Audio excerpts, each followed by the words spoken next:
make sure your mic's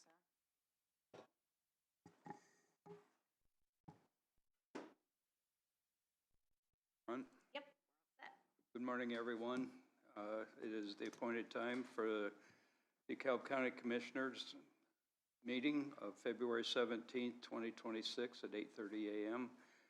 We'll call the meeting to order. And under old business, we have the county minivan policy, which you gentlemen have received. Are there any questions or comments? I did talk, Larry Lane came up earlier because I wanted to make sure he was okay being, as it says, maintenance director shall be responsible for handling the keys. And he's okay with that. He's okay with that. Yep. Susan had the idea of adding in the VIN number, which I don't know is in that particular version or not. It is not in this one, but You had emailed me that. I just had put those in the minutes. Okay. I don't know if we necessarily need it in here because that could possibly, That could vehicle limit could you or something. change. Yeah. yeah. Okay. I'm fine with that. I just wanted to bring that up. I'm cool with that. So if that's the case, do we want it to even say a specific 2017 Dodge minivan? Well, if you don't specify that one, what would we call it then, or what would we be requiring them to use? So if you want the VIN in there, we can put it in, but I wasn't even thinking about that. I was just adding it to the minutes for everybody. I'll just have to Because there's just one vehicle you want them to use right now, right? right. Yeah, just one. Yeah. Yeah. Okay. If they would, down the future, Could be other ones. trade it out, why, they'll just have to change the policy. My only question was, who is going to be in charge of filling it up gas-wise? We're going to make whoever uses it, have it in the handbook, whoever uses it, make sure it's full upon the drop-off? Because if not, that could cause problems, people go and pick it up and it's empty. Sure. Do they have access to a county credit card to buy the gas, or Not everybody. some department heads would? So if they have to buy it themselves, then we'll still have to reimburse them. You want to add that in a line I item? would have it added in that upon drop-off, the gas should be at least 3/4 or higher. Because if not, you're going to have problems. People are going to drop it off on empty, and then someone's going to show up and want to get down to Indy or something and be. Yes. It's either that or have Larry to fill it. Either way, just make sure we Yeah. address it at least one way or the I other. don't know, and I'm not sure I would push either way, but one way or the other, I would say. Right, because Larry would have the credit card. So if somebody came back that didn't have. Well, he could check it out if there's any garbage in it needs cleaned out or whatever. Maybe run through the car wash if it's dirty. Yeah. So maybe, would that be better, just have Larry take care of the gas? Are we still going to have the gas out there at Sunny Meadows? That fuel tank? There should be no reason. No. Okay, well, I was just thinking if we still had that, because I don't know if Larry uses that for his vehicles or They're whatever. gonna run that out and then change it to diesel. Okay, Yeah. I'm fine with having Larry take care of that, filling it up. Yeah, let's do that. I can have, he asked me to let him know after we accept this or not, so I can have that. And we got to credit at the car wash. Car wash, fill it up, clean it out if it needs to be. Yeah. And then the insurance, is that gonna come out of the commissioner's budget, or is that gonna come out of, because all the other vehicles always came out of the department heads, correct? Didn't the insurance come out, or no? Only if they had, only if they were funded by funds other than county general. Okay. Otherwise it. This comes out of the general, okay, I just wanted to make sure. So that part won't change, correct?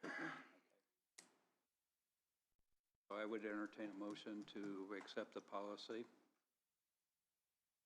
I'll make a motion to accept the policy with the addition of Larry taking care of gassing and cleaning. And what was the other? I think we should add, if somebody's on a long trip and they have to get gas out of their own monies, then they will be reimbursed with a receipt. Yeah, that would. Show receipt for reimbursement. I'll second that. We have a motion and a second to accept the policy with the addition. If it's okay, Susan, I'd like for you to read the addition. So we're gonna add that Larry and his team will take care of fueling, cleaning, car washes, We'll just call it maintenance. maintenance, and We then, could just say maintenance and fuel. Is that acceptable? Maintenance and fuel. Yep. Yeah, maintenance of fuel. and then, if, a department head or elected official happens to be on a long trip that requires them to purchase fuel, then, they will need to show a receipt for reimbursement. Is that acceptable, gentlemen? Yes. Any other discussion? Hearing none. All in favor signify by saying aye. Aye. Opposed? Motion carried 3-0. And that was Bill, then Kellen, right? Yes.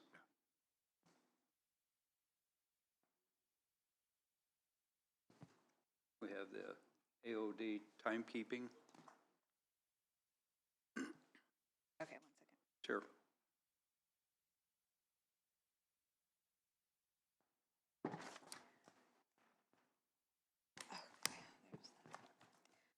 Okay, so for the timekeeping, I had sent you guys a little email explaining all of the dollars and what we need to kind of think about. So we have paid so far, we paid the initial 42,500, and then we paid 6,000 for the time clocks. So we can either completely decide we're not doing it, but none of that money is reimbursable. Or we can kind of put it on hold or slow it down and still form a committee and have them go through with AOD and with the departments and kind of decide who is going to join or what parameters they're wanting. If we do that, if we completely slow it down and kind of like stop it right now, if they can remove everybody out of the system, and I believe it was about $75 a month to at least keep, keep the little system, I don't know what it's called. Active, yeah, some piece of software. So that is an option. We currently have Central and Community Corrections remaining on Right Stuff. I'm not sure. I was waiting for a commissioner vote as to whether to officially undo our termination of the automatic renewal for them, which I can. They told Susan and copied me, or she copied me, saying, all we have to do is have another letter from the county attorney saying we want to keep Right Stuff and we can renew it for another year for those two agencies, those two departments. But I'd need an official vote from you to do that. What would be the requirement if we want to get completely out of it, say down the road a year, we find out this is not working, we don't like it, we want to do something else? For Right Stuff you're talking about? Yes. For Right Stuff, I think it would just be another county attorney letter before I think it's 90 days before the end of the contract. It's not a 90 to 120 like Otis, it's more like a Within notice 90 more than days of the end. ahead. Which in the 90, I think the end of the contract is like May, isn't it? Mid-May or something? I think so. April or May, so we had enough time to do that. So you just, yeah, we can get out of it in another year, because I think they're 1 year automatic renewals, if I'm remembering. So, yeah. Except for the Right Stuff, I think Community Corrections, they were ready to go with the new system. Central Dispatch is hard and fast on staying with Right Stuff. He told me that Vigo County had went with AOD and then canceled that and went with Right Stuff. I talked to Lau, that's not the case. There was never an actual agreement of anything to go with AOD. So that wasn't, they didn't actually go with AOD and then decide it wasn't good and go someplace else. And then Lau also said that he's had many people that were with Right Stuff completely end Right Stuff and go with the AOD because it worked better for them. We have other counties around, like Adams County and I believe Noble. Those are the ones I can think of right now, that all have used and still use the AOD one through Lau for all their departments, the 24/7 departments as well. So I'm not sure, but that's gonna be that'll be up to you guys on what avenue you wanna do. I talked to the sheriff, he wants to move forward with something. So I got a quote from Right Stuff, which initially is 11,000 for setup, 2,500 per time clock, which probably would just be one, and then $750 per month, $850 per month for licensing, support, and offsite hosting. That's up to 80 users. So that could fluctuate a little bit. And I did ask AOD what the price would be if we maybe just did the sheriff. Like maybe we went with the sheriff just for AOD to see, and they hadn't had time to get back with me, so I don't have a price on that. But I was trying to get all the options available. Discussion, gentlemen? What was the time clock for the Right Stuff again? It was 11,000 for the initial, and then, So for the sheriff, yeah. so 11,000 initial setup, $2,500 per time clock. And then it says $750 per month for up to an additional 80 users. And I'm not sure how I don't know if that's per like employee login or if it's per like if they have it at the office plus they have it in cars. I'm not sure. And then $100 per month up to an additional 80 users for offsite hosting. So that's where you got the 850. Yeah, 750. Yeah. Has the sheriff seen these figures? No, not yet, because I was trying to get that other, because they won't pay for it. It would be out of the council's, the budget where they were paying for the. So it wouldn't be in his budget? Right. Even the yearly or the monthly fee? I don't get that monthly fee. But all the 4 time clocks we have purchased, those are all in use now or will be in use? Not if we don't go with AOD. Well, what if we go partly? I mean, what if we? If we go with, yeah, so if we went with the sheriff, if the sheriff goes on with AOD, they would use one of their time clocks. With the 4 that we have? Yes, They wouldn't have to buy another one. correct. What's it per month for the AOD? Per month, I have that. I think it was like 22, oh, right here. So, okay, so as of now, for AOD, we have spent 42,500 plus the 6,000. The annual cost that was on the quote was 22,500 for all of the departments to be on the system. 22.5, okay. Yep. And in 2025, on the Right Stuff, just for dispatch and community corrections, it was 10,540. And I don't have the invoices for 26 yet. I don't know what that is. What was that number again, please? 10,540 for those 2 departments.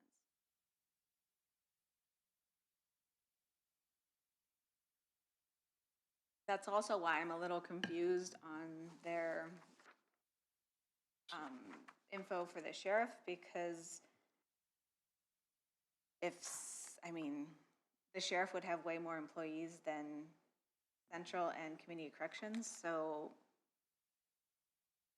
I would think their annual is gonna be quite a bit. AOCs, you mean? No, Right Stuff, Oh, they went with Right. AOD. So I think right now, I think that, and Andrew can correct me, I believe that he would need the okay to undo the termination with Right Stuff for the 2 departments. If that's what you want to go and keep those 2 departments going, you would need to vote to authorize me to undo the termination of our automatic renewal. We didn't terminate with them, we just said we didn't want to automatically renew. Right. And so if you did that, that would solve that problem for those 2 departments. They could stay on Right Stuff if you wanted to go in that direction.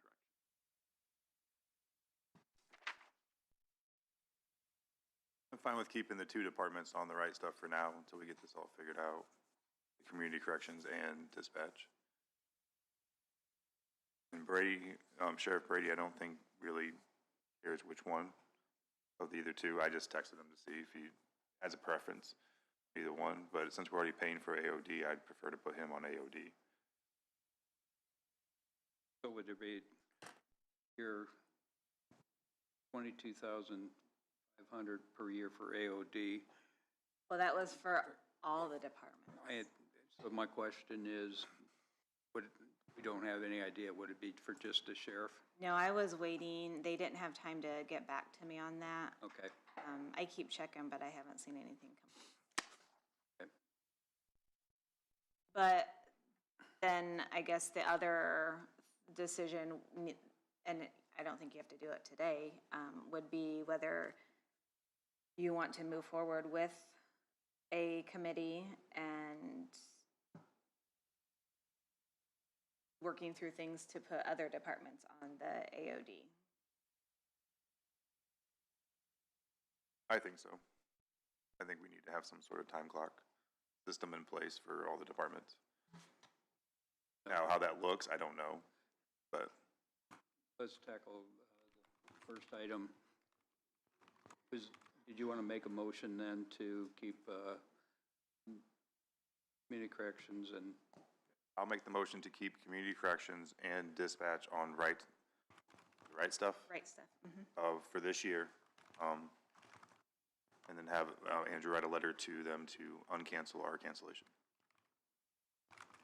sir, I'll second that. we have a motion and a second to keep DCC and CC on the Right Stuff program for 1 year.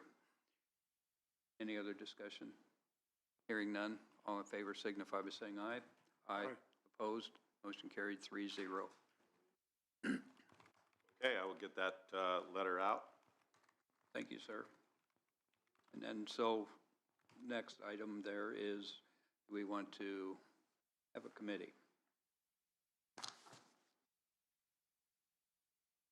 Who's proposed on that committee? Do we have a proposed of, I think it was, Initially, it was going to be me Ellen? from here, Kraft from the council, Beza, and then it was going to be, I believe, Joni, because she was going to be one of the first one, the treasurer, because she was going to be one of the first ones in it. and the Tyler from Surveyor, Yes. And then there was- Brian or Tiffany, somebody out there. And then originally there was both Jody and Teresa from my office on it.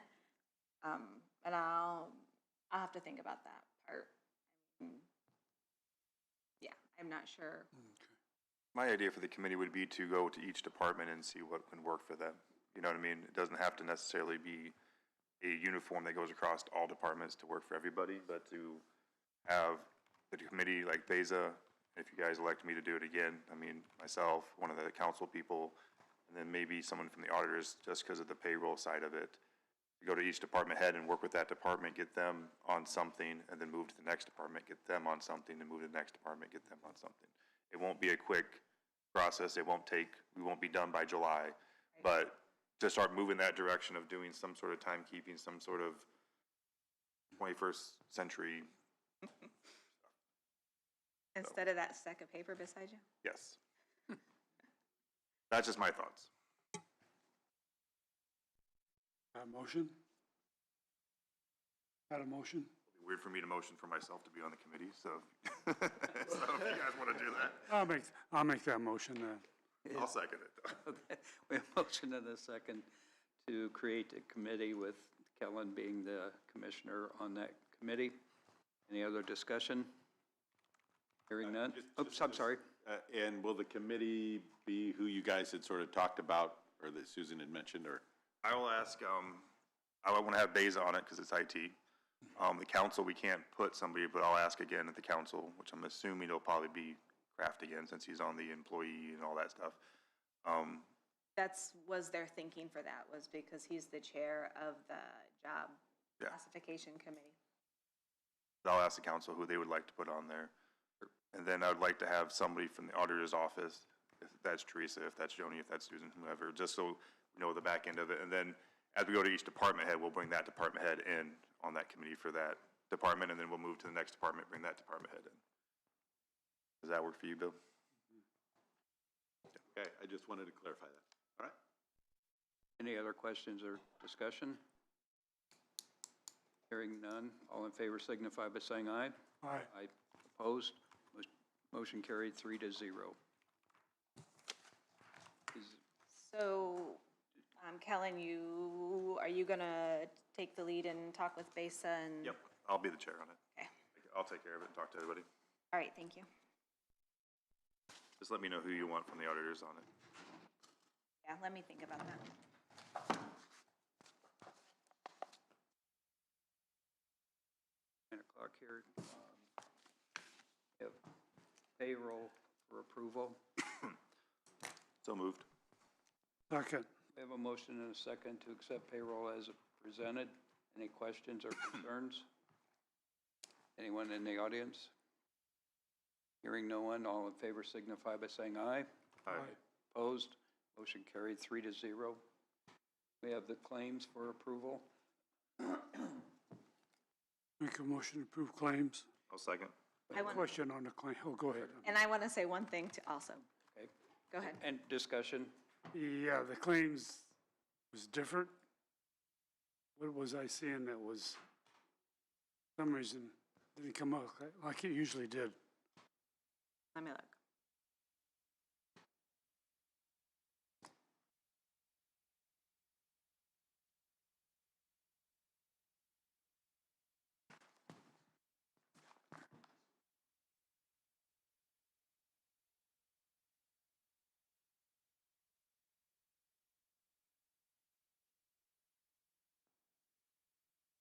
Oh, you are probably, okay.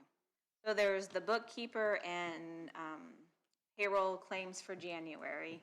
That was probably the one that you're talking about. Then Yes. Leanne would have sent the other one, and I didn't get the other she one. might have forgotten. Okay, let me, I saw the same ones too, so, yeah. you saw the payroll bookkeeper ones. Yeah, Okay. saw the payroll. Payroll claim and the bookkeeper one, yeah. Okay, so how about we hold off on that for a hot second and let me get that. What I was gonna tell you was that, there was a large invoice in there for covered bridge, for like $190-some thousand.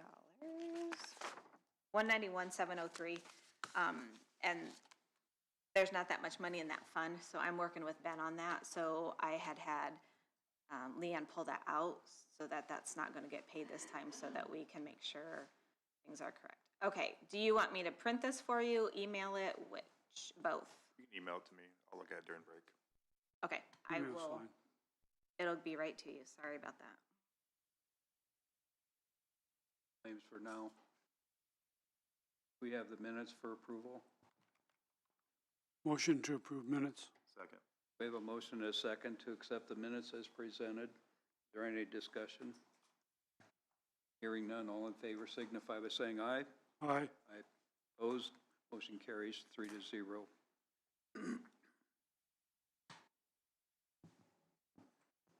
Mr. Adams? we're 5 minutes early, if that's okay with you.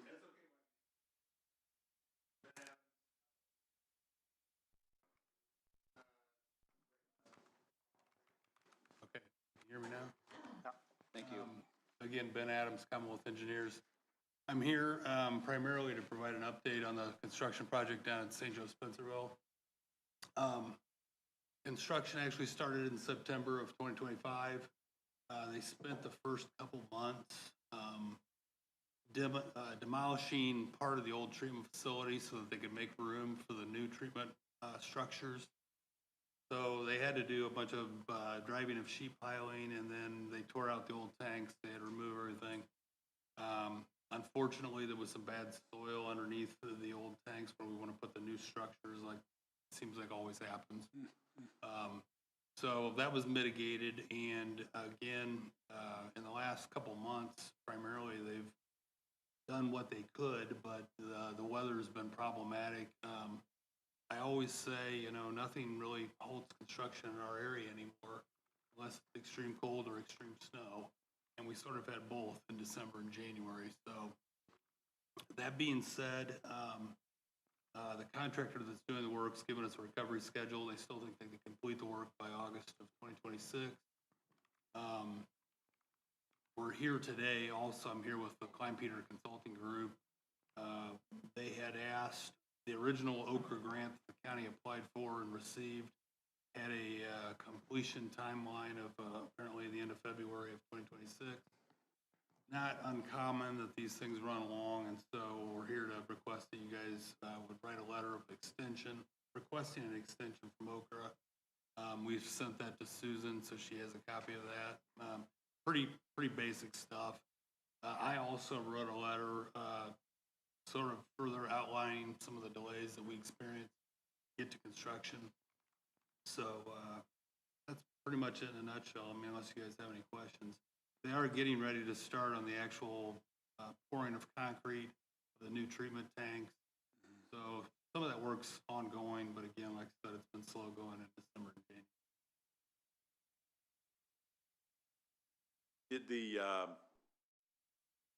Did the government shutdown affect anything? I don't think that had any impact on anything, Andrew. Okay. mean, I hadn't heard from you guys that it did, but I knew it affected one of my clients on their sewer project, so. I'm going to say no. They haven't had any trouble getting materials or anything of that nature. It's just one of those things, you know, weather really played a factor this year, unlike it has in the last 7 years. I don't see a problem with the letter. Questions, gentlemen? Not really. Anyone in the audience? Yeah, Melissa, you do? Thank you, sir. Okay, thank you, guys. So we'll use this as the original. So I will need you guys to vote for Jim to sign. This was behind this. That's just the letter of extension. Make the motion for the president to sign. A second. We have a motion and a second to accept the letter of extension as presented. Is there any other questions or discussion? Hearing none, all in favor signify by saying aye. Aye. Opposed? Motion carried 3-0.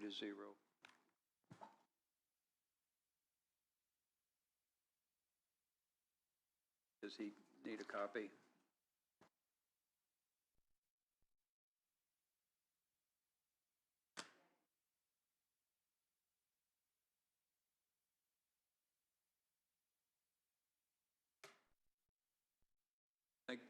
Yeah. Thank you, Ben. Thank you, sir.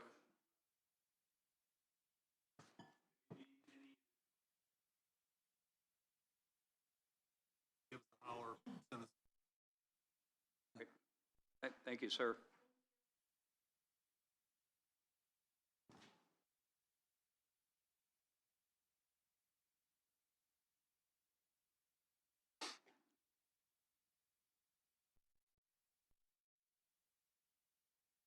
Wait on Susan to return. Did email the claims for you guys, Got it. so you'll have those. Okay.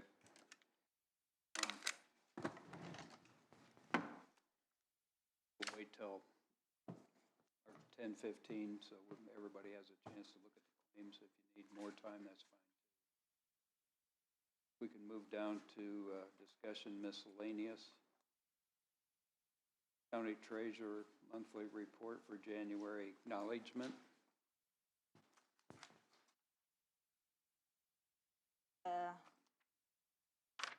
Monthly report from the treasurer that the state says we have to acknowledge.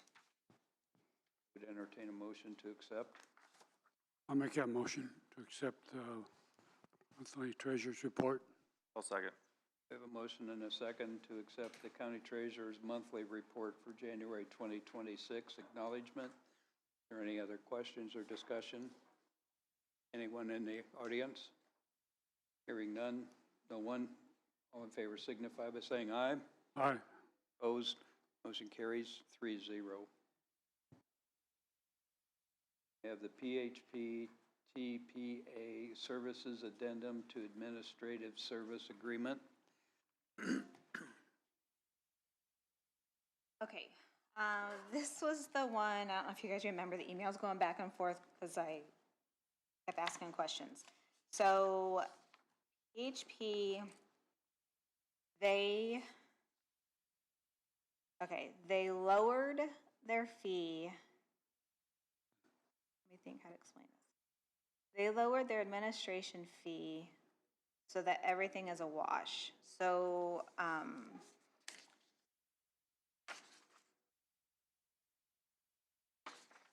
me find Lauren's original.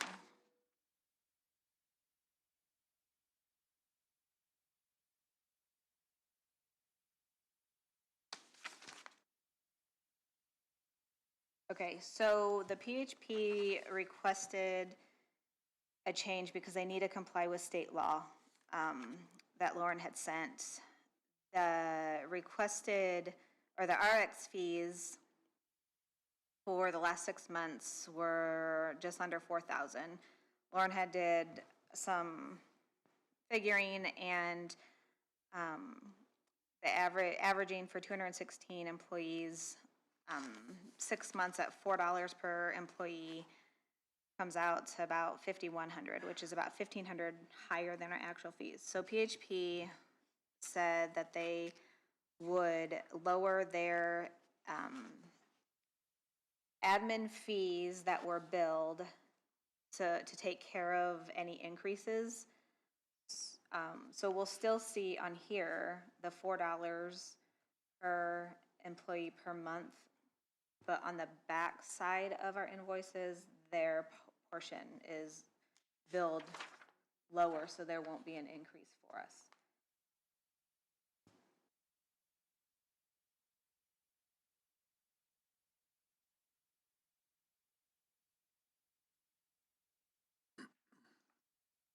And that was from February 4th is the original.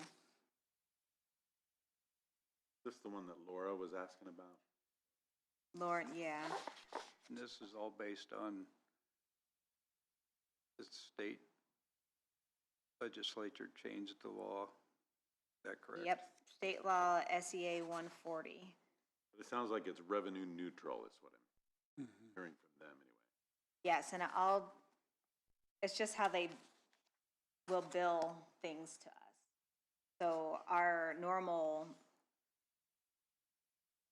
insurance, so this is the pharmacy part. The other part of it, like the health insurance part, those fees will be less to account for what had to be changed for the pharmacy side of things, so that things wash out in the end. So this is for 2026? Yeah, effective January 1st, 2026. Gentlemen, you've heard the discussion. Would entertain a motion. I'll make that motion. I'll second.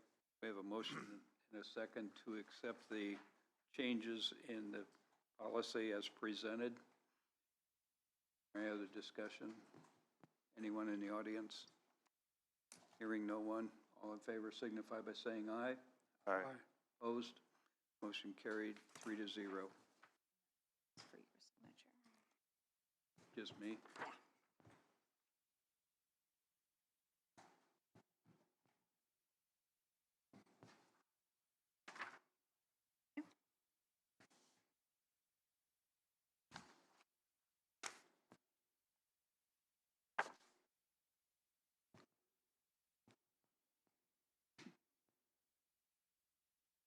Do you have, ask Lita if she wants to come up early? Please.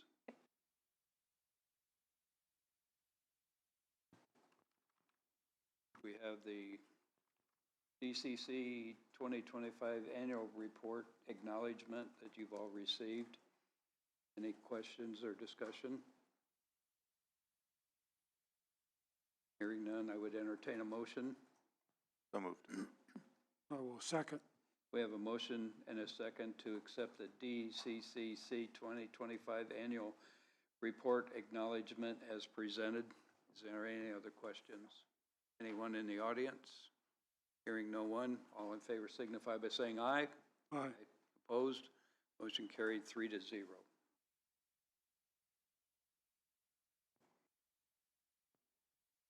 We have the ordinance 2025-0-8, DCC 15-3-3, amended animal control ordinance that you have received. I do need to clarify that because I just realized when you're reading that. So the amended number is ordinance 2026-0-1. We're amending it this year, so the ordinance changes. And then it does say amending the 2025-0-8 ordinance it references. I'm sorry, explain okay. that again. Yeah, so the original ordinance was the 2025-0-8. That's the Oh, okay. original one. Yep, Since we're amending it, then I needed to assign a new number okay. to amend that one. So our new number is the Oh, 2026-0-1. Because this happens to be, Okay. and that amends the one. So we're passing 2026-1 as amended. Any discussion? Yeah. Questions? And it does take 3 readings, so that will be up to you guys if you do them all at once or not. And I believe this was the one, I'm sorry, Jim, but I believe this was the one that the judges, I believe, had worked on some language possibly. Yes, this was the first time, if I can talk a little, just Absolutely. shortly about it. This was the, I guess the first time, maybe in a long time, that the current animal control ordinance we had before this, what we did recently on it.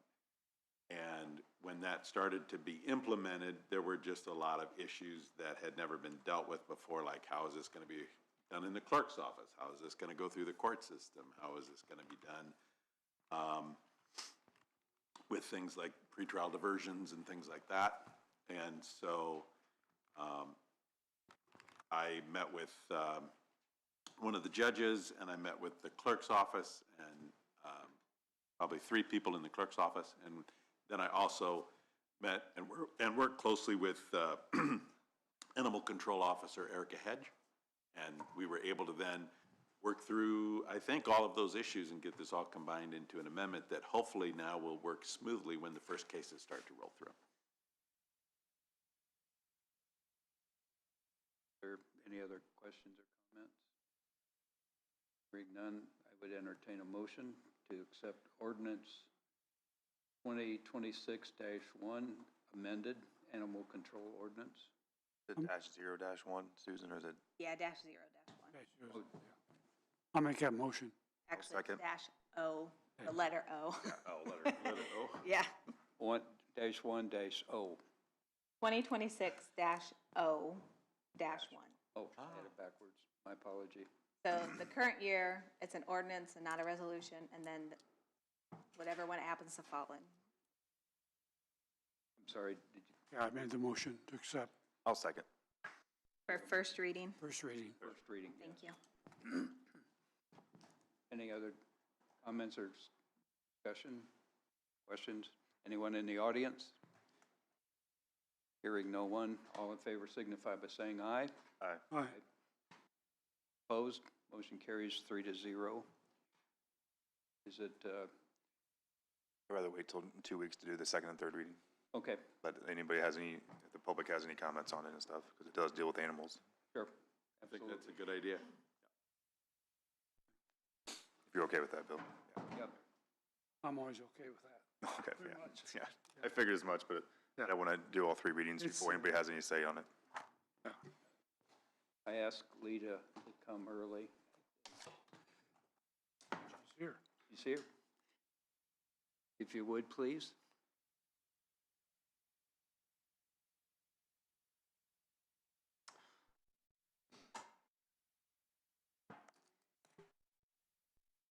Good morning. Good morning. Morning. Okay. Thank you for coming early. You're welcome. This is the co-file quote, which we signed one back before, but we've kind of adjusted what records we want to proceed with. And these are the rebinding, the preservation of our books, okay?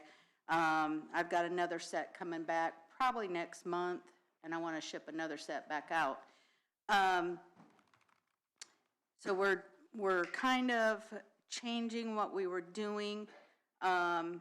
We were going to do all the deed records first, but we've done a good portion of them. Now I want to get the miscellaneous in and then go back to deeds and then deed index.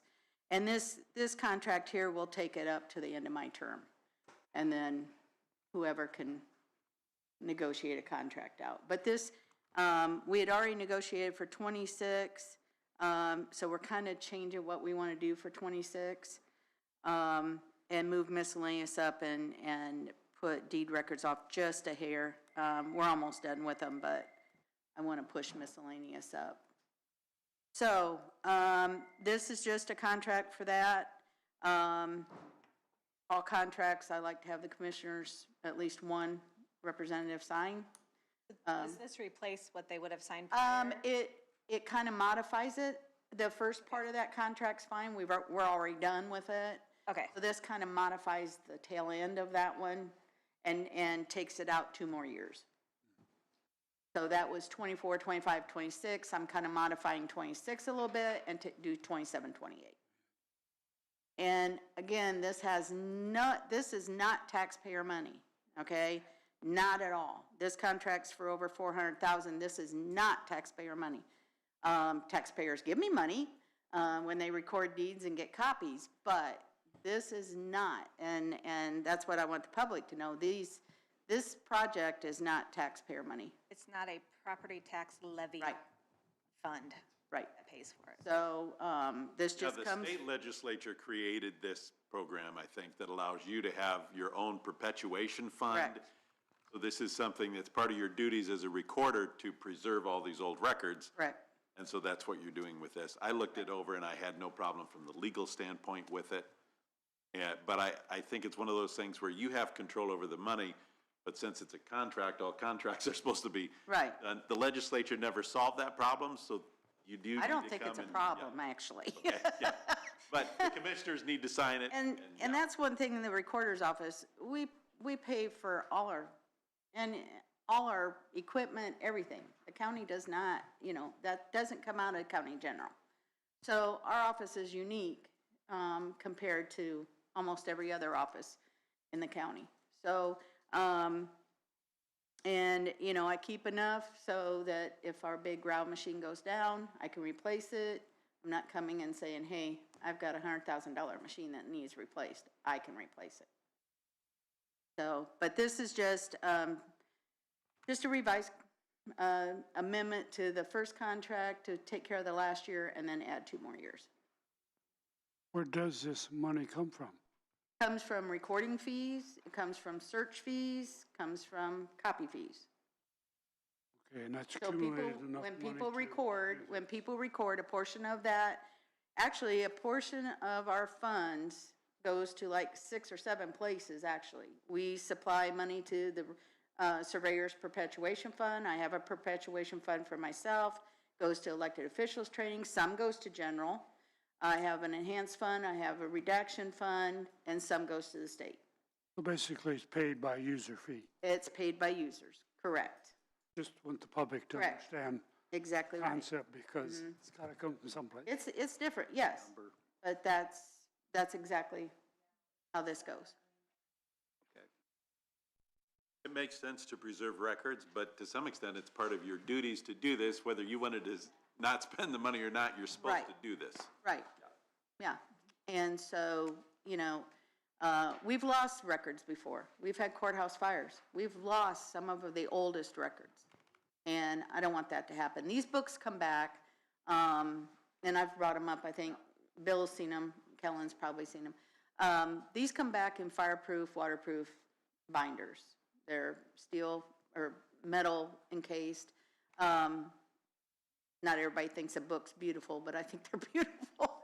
But they do keep our records, and we have to keep those old ones because even though we microfilm them, even though they are digitally copied, a lot of those digital ones you cannot read. We do go back and pull those books, and especially when they hand wrote those records, it's beautiful writing.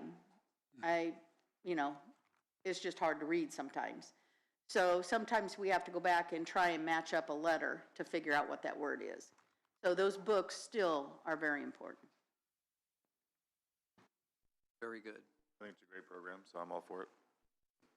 I'll make the motion. Second. We have a motion and a second to accept the amended record preservation quote as presented. Any other questions or comments? Anyone in the public? All in favor signify by saying aye. Aye. Aye. Opposed? Motion carried. Do you have the copy you want him to sign? I have it, yes. I sent you the whole one, but you want the original page to sign?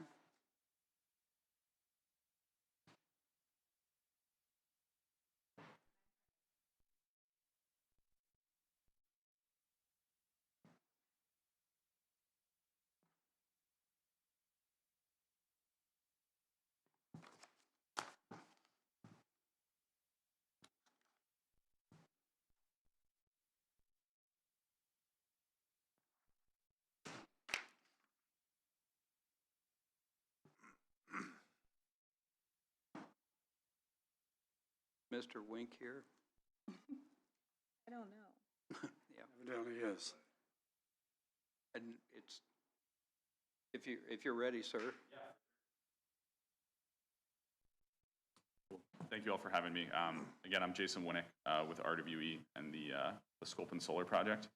So thank you for having me here. I'm here with Taylor Schneider from Bladner, who's RWE's trusted construction partner. And if we got the local permits and this project were to get built, he would be the one here. So if you all have questions for him on construction or anything there for solar, he's a great resource. So I'm here today just to share a few updates about the project and what we've been hearing in the community, and also just formally introduce myself. I know there's been a number of solar projects here and even developers within our company here. So I just want to say my approach is just to be as collaborative as possible, transparent as possible, and work with you all to make this the best project possible that works for you all as well as the community members.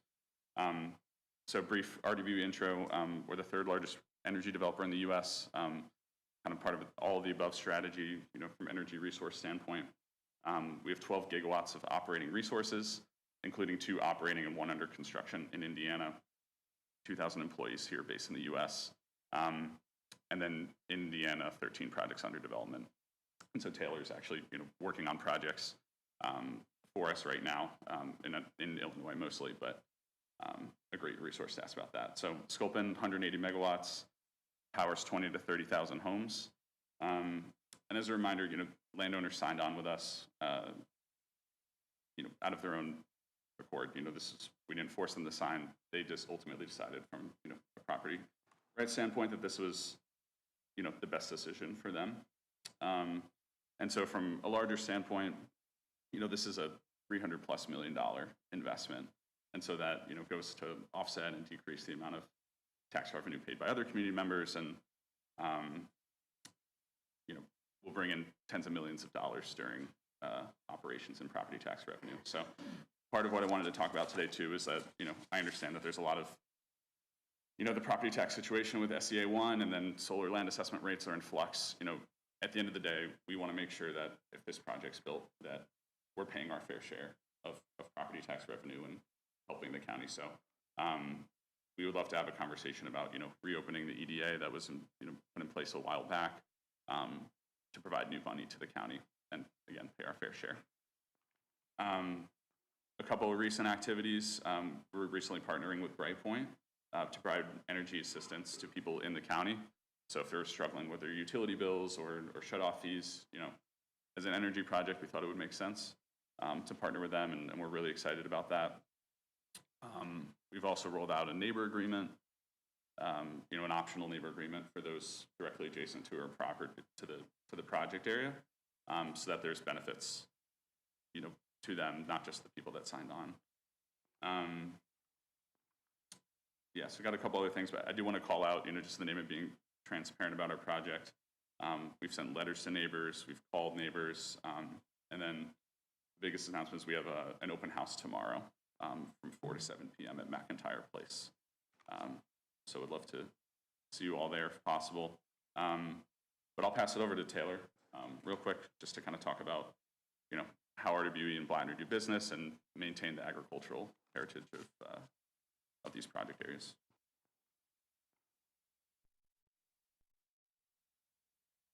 Good morning, everybody.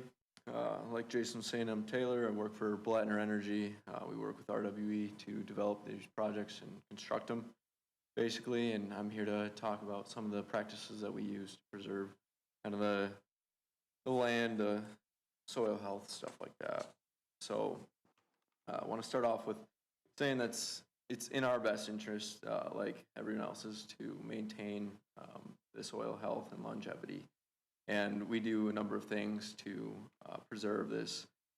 First and foremost being stripping and stockpiling topsoil, so that when we perform our excavations, we can properly install that back into place, preserving the health of the soil. We do maintain proper stormwater pollution prevention plans, preventing runoff from the project boundaries into neighboring areas, and maintaining water levels, stuff like that. We do stabilize the soil before, during, and after construction, pre-seeding and regular seeding practices. And then in the event that drain tile is struck, we found that to be a pretty common thing here in the Midwest.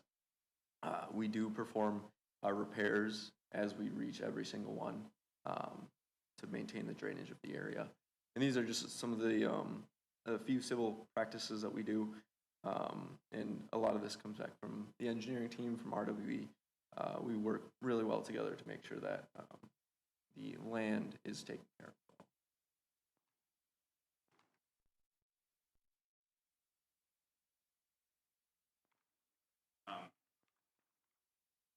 Yeah, so I just want to, given that Taylor came here first, just want to give you all an opportunity to, if you have any questions for him about kind of how we do business and construct. Okay. Well, feel free to follow up if there are, in terms of the EDA that I know is in place with EDF or GNX before, if we did want to start conversations about that, is that something you all be open to? And if so, how would we go about kind of starting that process? Would it be with the county council? I would be a no. Be very clear on, I'm very against this project, so. Okay. Just as I'm newer to the project, or I've been on it for a little bit, but haven't worked with you as much, would you mind sharing kind of some of your reasons behind that? Talked before.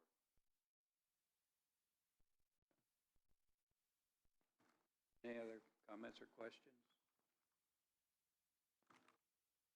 Andrew, any questions, comments? No questions or comments at this time. Okay. Susan, you good? All right, well, I'm sorry. Go ahead. I didn't mean to cut you off. I was just going to thank you all for having me. Anyone in the audience? Any questions? Thank you for your time. Appreciate it. Thank you.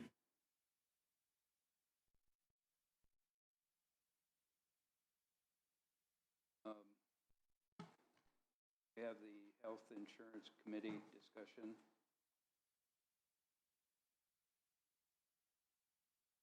Yes, and I think it's pretty well said, except for the citizen taxpayer. And I do have a person of interest that would like to be on that committee. It is Angie Holt. She is the operation manager of Rathburn Tool. And so she deals with providing health insurance for her employees. And she's very knowledgeable in that respect. And I would ask that we'd make the motion that she be included on the health committee, health insurance committee. I'll second for conversation. Go ahead. My personal opinion is I don't really see why we need to have a health care committee at this point. If the council didn't want to kind of do a group thing, I'm for just having it the way it was. I want to know what's going on with the health insurance. I want to make sure I'm very involved in it, have lots of questions. One of the biggest things that we decide that benefits or hurts our employees, and it's also one of the biggest expenditures that we spend every year. So if you guys would like to have the health committee, that's fine. I'm still going to do my own research. I'm still going to have lots of questions with Lauren. I'm still going to meet with her and stuff like that. So that's just my personal opinion on it. So it's kind of whatever you guys decide what you want to do with it. So just to be clear, you're not in favor of the committee, or? If you want to do the committee, that's fine, but I'm going to do my own research on it and do my own thing with it, because I think it's important for all three of us to do our own research and make the decision, because it's something we're going to do every year, and we need to know the ins and outs of it. But if you want to do a committee to help understand it too, that's fine with you guys. I'm not going to go against it, but I'm going to still do my own thing, kind of. I'll be very clear with that. I really think a committee would be advantageous for new commissioners to come in, especially. We don't term out, but a lot of times we are replaced. I will be replaced. I think it can be a great benefit to new commissioners coming on board to have a committee to kind of fill in the overlap, fill in that gap between change of the guard, as you might say. And so I'd be in favor of the committee, as I had stated, and include Angie Holt on that committee. I think the committee can bring some ideas and recommendations to the commissioners that will help the commissioners make these very, very important decisions. So I'm in favor. I'll make the motion to form the committee and have it as stated, with the membership as stated. Andrew, any questions, comments? I think it's, yeah, no questions or comments. I think it's a preference thing between you as commissioners. Susan, any comments? The only thing I had was if we were going to send out to more than just the one person, like we kind of discussed at council, or if you just want to do Angie and. I sent an email requesting any other suggestions for that citizen from the other commissioners, and I got no replies, so. To the council? I'm sorry, to the council? No, to the commissioners. The council, at the meeting, I had suggested that the council, if they had a suggestion, they needed to email Bill, so. Yeah, council named Amy Prosser. Yeah, I got your email, Bill. He did email me on it, so I did receive that. So, but I didn't have anybody to recommend for you. Anyone in the public? We need a second. Did you second it? Ellen seconded. I seconded it for discussion, so it's a motion on to be voted on.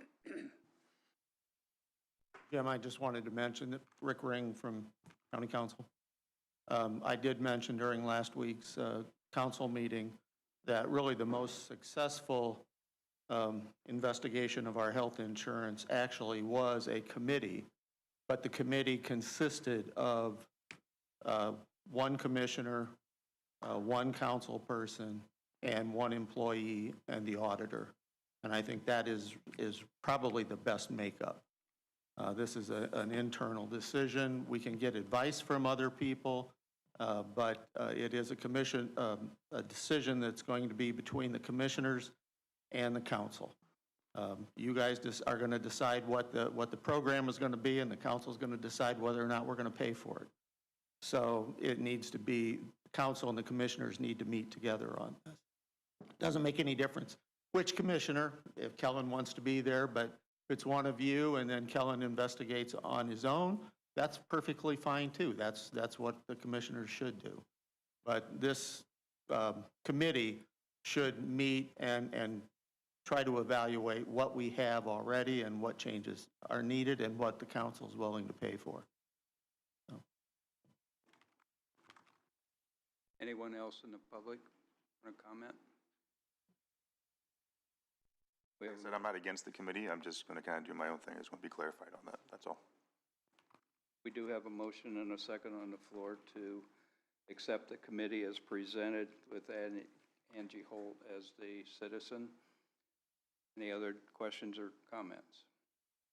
Hearing none, all in favor signify by saying aye. Aye. Opposed? Nay. Abstain. I abstained, You abstained. because it doesn't, Motion does not pass. The vote is 2-1, one abstention. Or it's 1 to 1. 1 to 1. What did I say? You said 2 to 1. Oh, no, It's 1 to 1. I'm sorry, 1-1 with one abstention. Do we want to have a motion to accept without the citizen? I abstain No. If we're going to do it right, we might as well not do it, despite what Rick Ring says.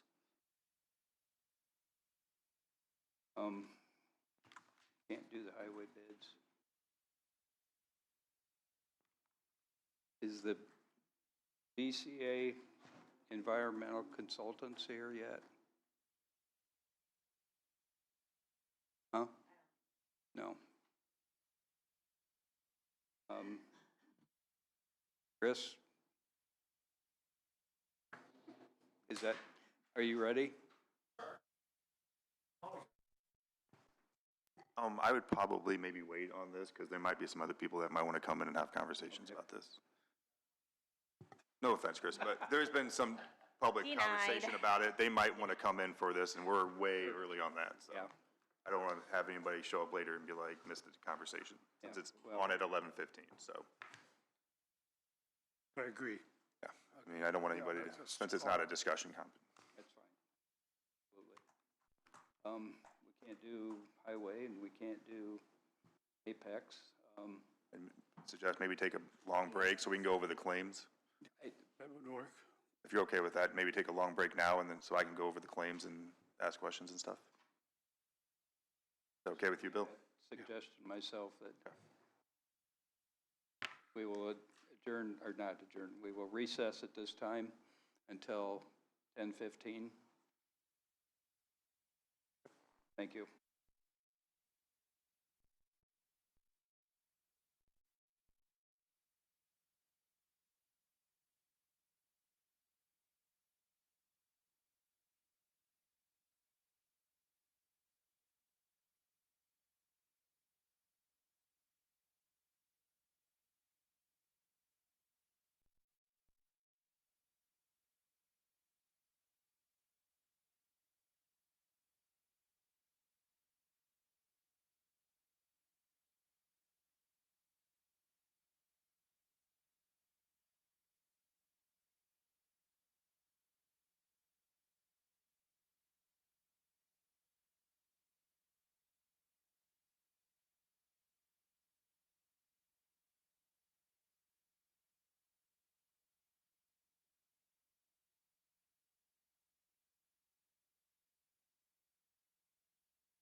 I'll motion to approve claims. I'll second. We have a motion and a second on the floor to approve the claims as presented. Is there any other discussion, questions? Hearing none, all in favor signify by saying aye. Aye. Aye, opposed, motion carries 3-0. Mr. Ben. Mr. President. Good morning, sir. They'd be speechless on that. Well, I got a few things today. One, we got bid opening at 10:30. Excuse me. First thing on my list here is the performance bond I received from Brooks Construction for this year's paving projects. I've got a copy of it here. I've reviewed this. I've also emailed this to Andrew Cruz. He's approved the bond. So I'd just like for you guys to accept this bond from Brooks for the 2026 paving project. And then Susan can have that copy if she wants it, or. Make the motion. Have a motion, do we have a second? Second. We have a motion and a second to accept the performance bond from Brooks Construction as presented. Is there any other questions or comments? Hearing none, all in favor signify by saying aye. Aye. Opposed? Motion carried. Is this, do we need to sign? She can, no, No? it's just, Okay, I brought a copy in case there was a question of anything. I had it in front of me. okay, thank you. The next thing I have is reference to an NDOT project that I've been working with NDOT since 2019. This is the replacement of bridge on County Road 27 over I-69, just north of Auburn here, that you guys are aware of. It's got the super elevation curve in it. There was some different designs that we looked at with that bridge back in 2019. Originally, they proposed to have that bridge come across and tee into County Road 32 and then go south to 32 around behind the high school, or turn right and then continue on 27 into Auburn. And that wasn't going to be that good of a feasible route due to that's a north-south road.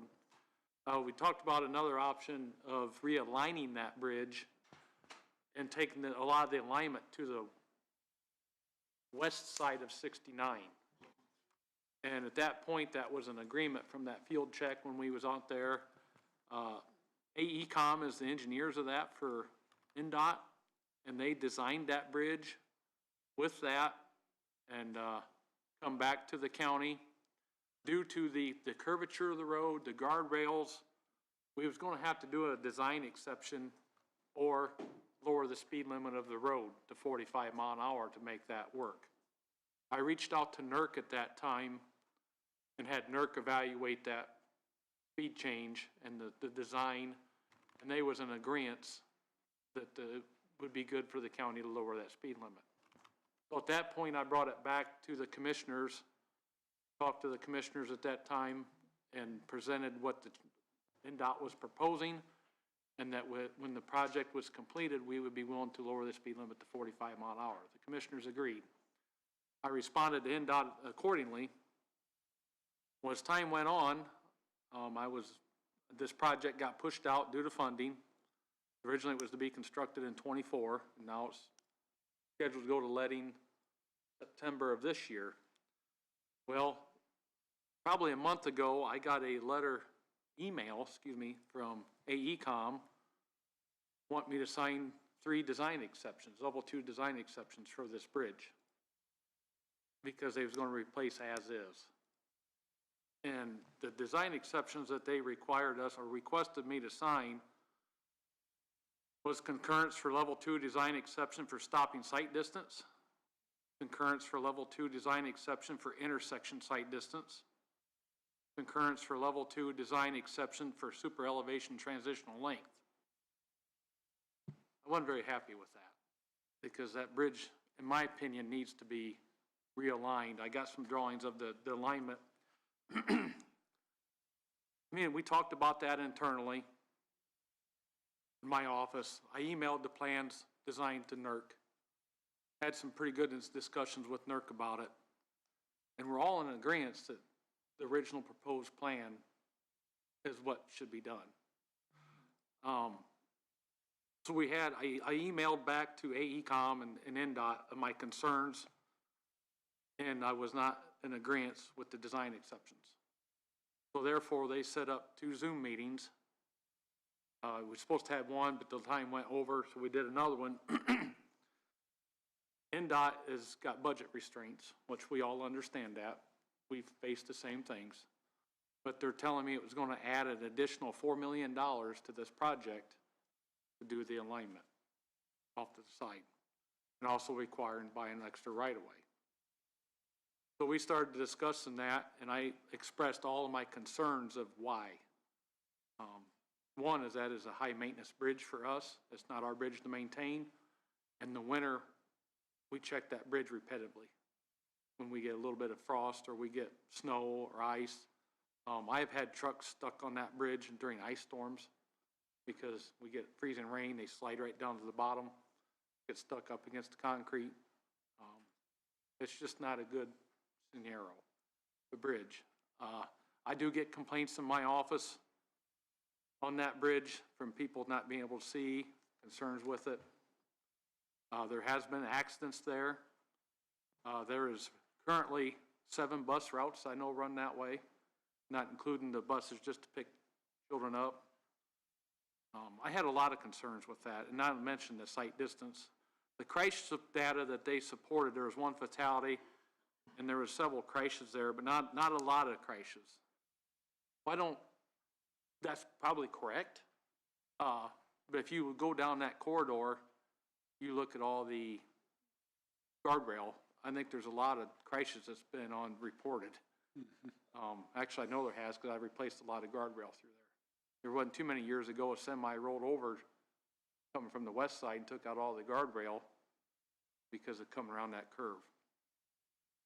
Well, NDOT gave me a couple options, and one of the options was the county could pay the $4 million and we'd do the alignment. And I kind of chuckled. I said, well, you guys have been working on this since 2019. You've had 6, 7 years to come up with your funds, and you want to give me 3, 4 months to come up with $4 million? I said, that's not even respectful to even ask that. I mean, we don't have that kind of money just sitting in our pockets. The highway don't. The other alternative was to put striping on around it, additional signage, which that would help. But you're putting a Band-Aid on a problem that you know exists. Also, they also talked about a 4-way stop there. I don't think that would work due to the site distance, the elevation of the bridge. And they also mentioned eliminating the bridge, which that's not going to work because they talked about the bridges being 3 to 3.5 miles, like from County Road 10 to County Road 6, or State Road 6, and from State Road 6 to 28, and from 28 to 36, and then to State Road 8. Well, I understand what they're saying. It's consistent mileage, but it's irrelevant because them bridges are east and west, where 27 is a north and south road. So that's really not comparable in my opinion. I stress very strongly about keeping the bridge design as is. I said, you guys already required the right-of-way. NDOT wasn't aware that they've already required the right-of-way. The engineer spoke up that they already do own the right-of-way to do this project. I asked them if it required being pushed out to do that, which I understand. You got conditions of the bridge ratings. I don't know what that bridge is at currently. It might be hard for them to extend that project out and keep their bridge inspections current without having to do a bunch of maintenance. And it's not my project. NDOT has the right to do with that bridge as they need. We do have our road that goes over it. That's why they're trying to get the concurrences of our bridge design exceptions that I don't agree with. And I stressed that very strongly to them. But the meeting was left that they're going to proceed with this bridge as is.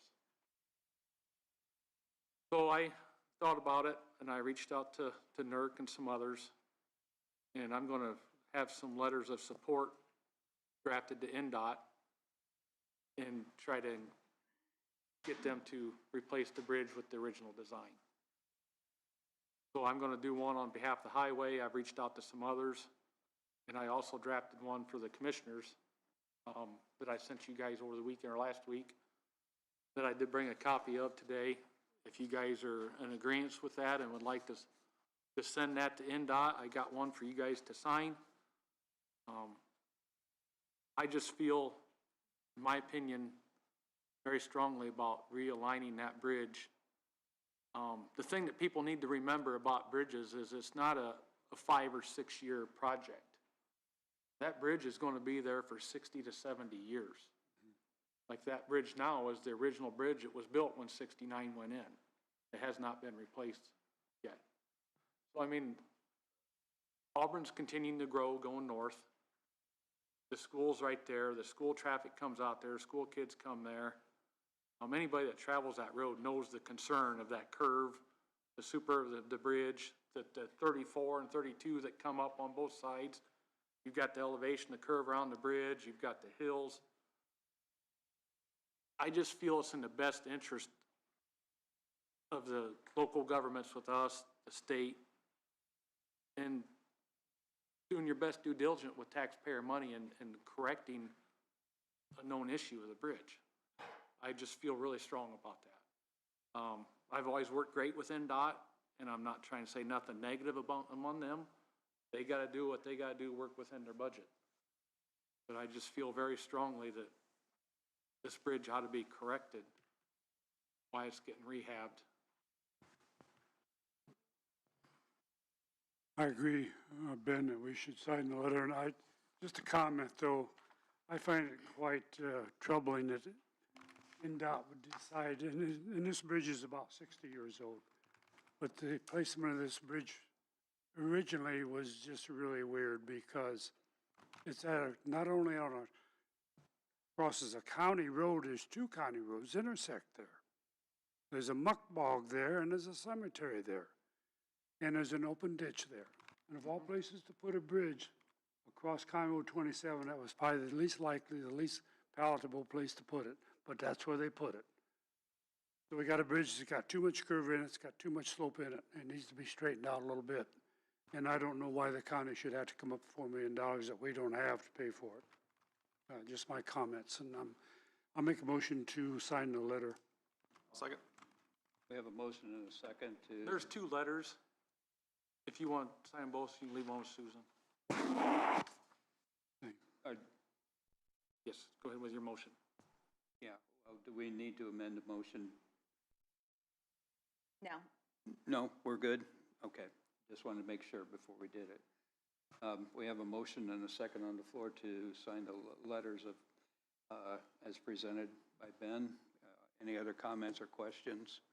I have a quick question. What is, Yes. this letter is It's a letter from the commissioners to, asking NDOT to proceed with the bridge design as originally planned for County Road 27. I can read the letter if you like. that's all right. Does that speak to the money that they're wanting to realign it? I'm sorry, Bill, what's that? The money they're asking for us to contribute to that realignment. I did not say nothing in here about that. I'm just asking, I says the DeKalb County Board of Commissioners would like to express our concerns about the upcoming project and change of the design. Has been brought to our attention by Highway Superintendent Ben Parker that the original bridge alignment project has been changed to be replaced with an alike structure. DeKalb County is also aware of the budget restraints as this is becoming a challenge for all municipalities. DeKalb County Board of Commissioners would like to formally request that NDOT reinvest in this project, revisit this project in its original planned realignment and not place with an alike structure. We can amend it, and I can send it back for signatures. I did find an error here, he did, I did not change. Well, Bill from my President. concern is they're gonna just come right back at us. Well, you kick in the 4 million, that's what we'll do. And we can change the wording on it. What do you think, Andrew? Should we? Yeah, I think it's probably a good idea to add in something about the,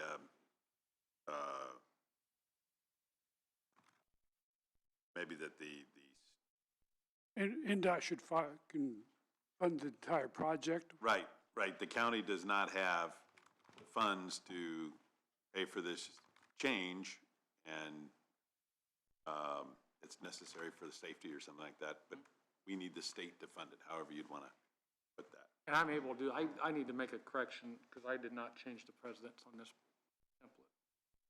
Yeah, why don't you update it, correct it? And if you guys are okay, if you, with the amended, I'll bring it to you and get it signed. I'd like to have these sent to them.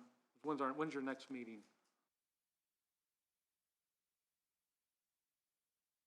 That's probably soon enough too, if you just want me to bring it back. What if we go ahead and approve it and him send the amended copy and?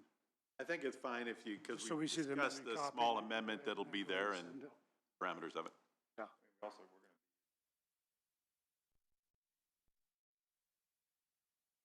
I could probably. You could even email it to, Because I can do that, I can send it to Susan. Yeah. And she can have you sign it, and then she can scan it to me. Yeah. okay? So do you want to amend the motion to include that? We'll wait till he has it done, and then we'll just. Well, but we have a motion and a second on the table. We have to vote on that. And all I'm asking is to amend the motion to include the additional. Right, then all you gotta do is sign it when you get it. Yeah, yeah, I'll make that motion. Okay, we Amended have an amended version. motion to accept the letter as presented with the additional comments. Yes. Any other discussion, questions?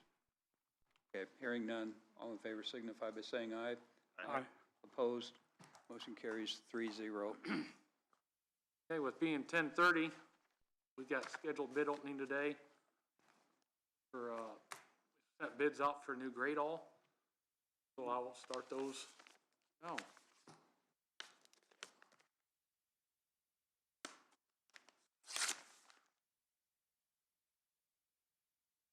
They glue it shut.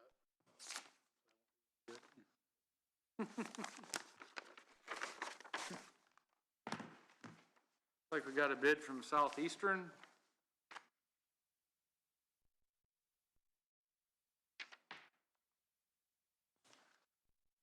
Okay, which one am I looking at here?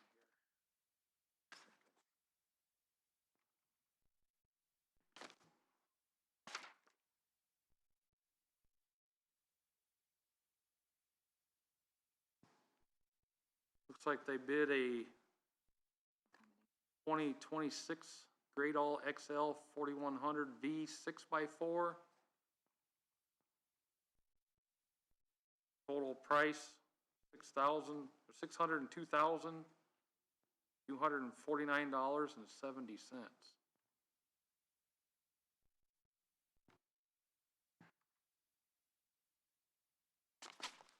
Did you say that was a 2026 what? Grade All XL, so it's Grade All, GRADALL, XL 4100 V, and it's a 6x4. And this one is from Southeastern.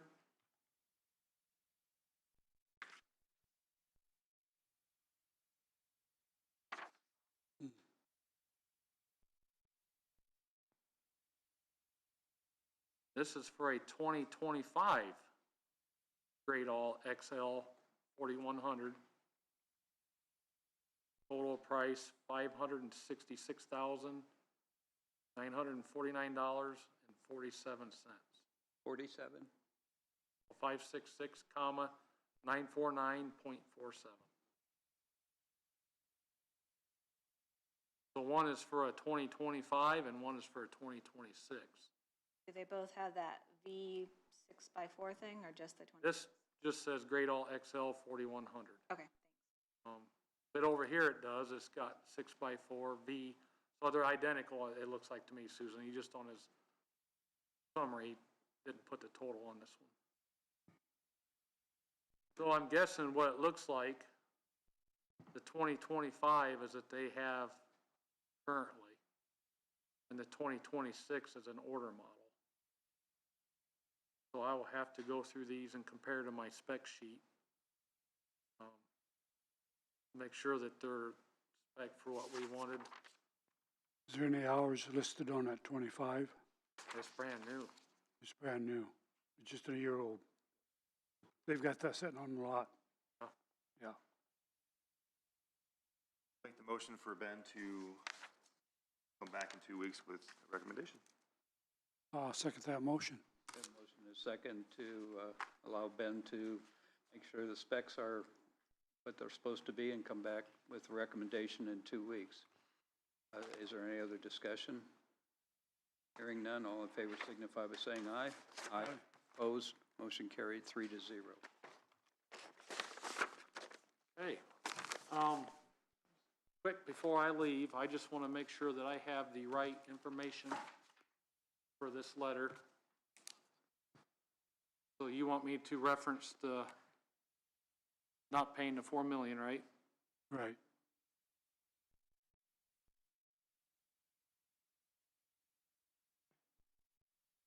And was there anything else that you wanted me to put in this letter? Or Andrew, did you have something? Is there already some language in there about that, like what you had explained?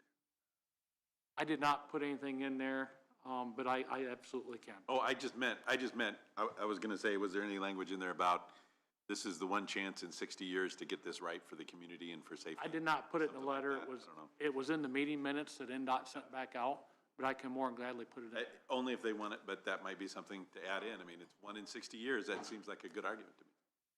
Is that what you guys like me to add some of that? But essentially, it's coming from you guys. I'm just the gopher. Consensus. Okay.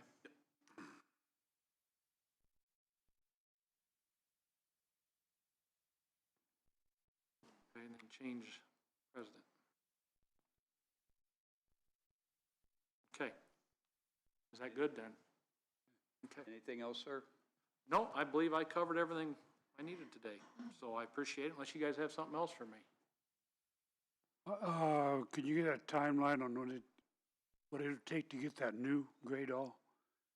Can you get a timeline on that, or is there, I'll look in there. The one, the way it looks, already on their lot there. the 25, the 26, how long would it take to get to 26? I would have to look and see if it says in there. I don't, It says, or give them a call, right. Yeah, I'll figure that out. I'm not, because I'd like to have that okay. information. There's already quite a bit of money difference if 25. 25,000, but Just so the it'd be nice specs to are have, there. have it this year for this year's use, I think. wouldn't Exactly, it? it would be. I don't know how far out a grade all is. I can Yeah, find out. get that for us also. Okay. Yep, I sure can.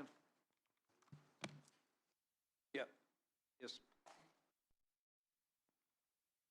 I guess listening to that discussion and the changes that you was going to make to the letter, I guess I might suggest that another thing that you would include in it, that it wasn't acceptable to eliminate that bridge, since Ben had mentioned that that was one of the other suggestions from the NDOT that way, so.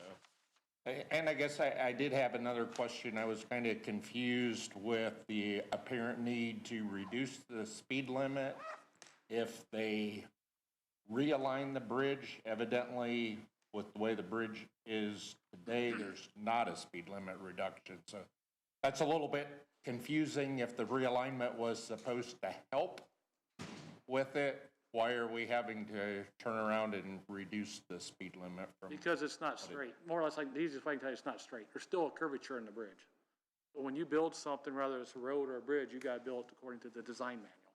Well, the design manual has criterias and footages.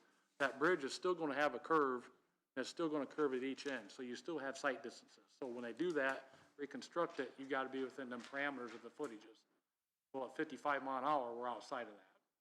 45 mile an hour. Is it outside of it today then, or? Okay. But it's been existing since the bridge was 60 years ago, so it's grandfathered, more or less. Okay. And when you go in and replace it, you gotta build it to today's standards. Okay, understood. That way, it was just confusing listening to it. Yep, I understand. Thank you. Thank you, Ben. Yep. So is that it? I have nothing else, I guess. Right, I'll go back, get that letter sent back to you, and, Get her signed and get her going. all right. Thank you. Thank you, Ben.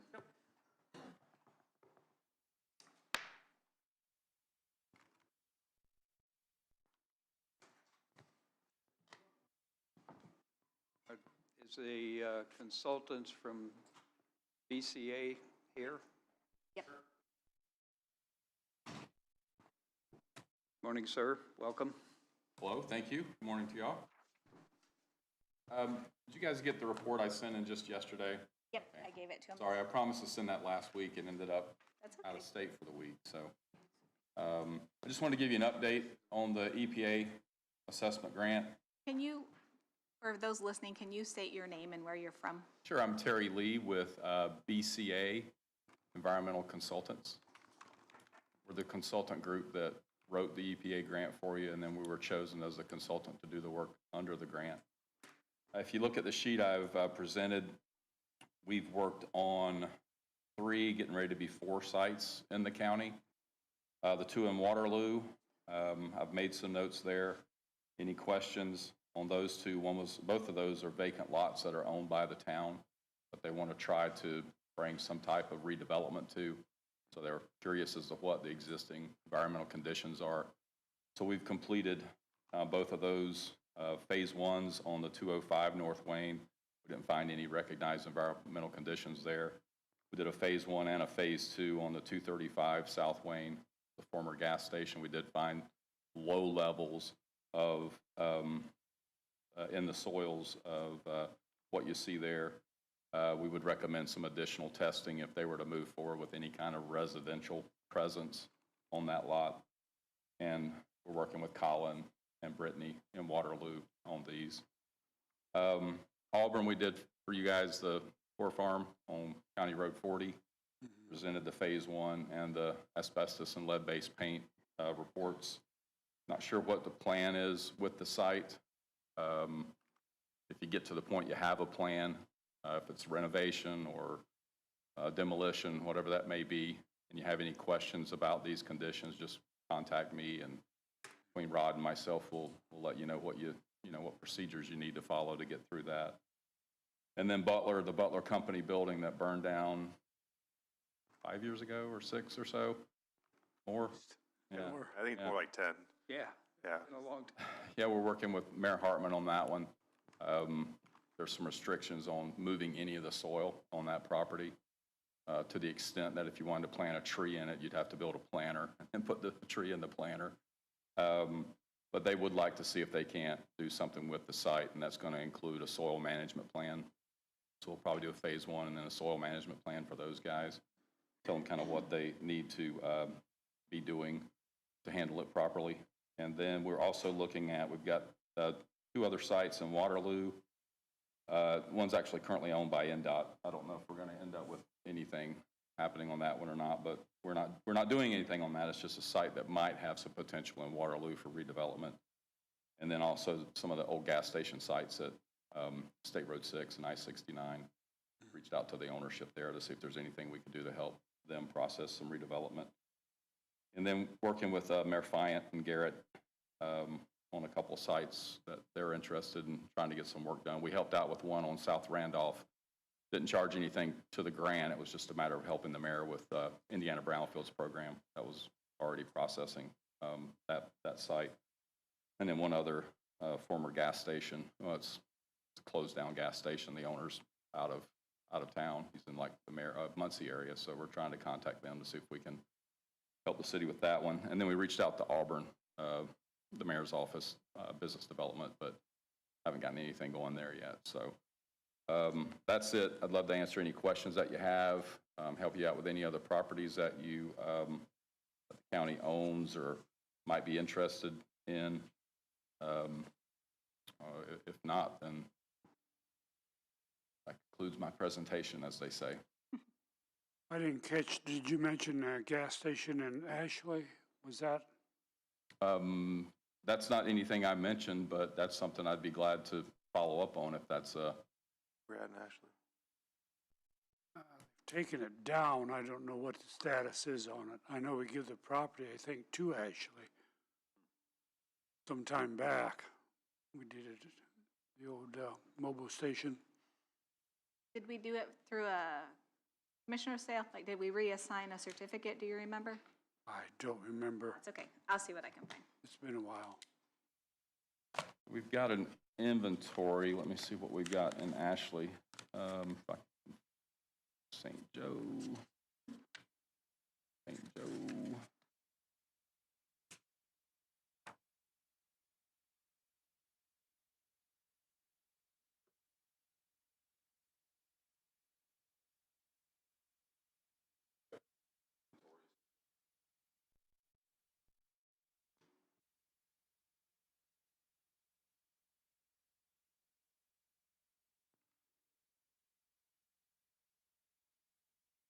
Yeah. Joplin, former filling station, SNS, Express. Yeah. It's tore down. I think the tanks are still there. Looks like there's standpipes still coming up. The last I was by it, What's the address on that one? Or is there? State Street. Okay. If it's the SNS Express, it's 124 West State Street. Still privately owned, or is it owned by the town, or? I think we did that to the town. It come back, tax sale or something. And I thought we did that over. This one right here. Does that show it owning to the town, belonging to the town? Showing the ownership to, does it? Okay, I'll reach out to them today and see if we can help. We can do the assessment piece, and we can set them up with Indiana Brownfield program if they're not already connected with those guys. They have a really great program for taking tanks out.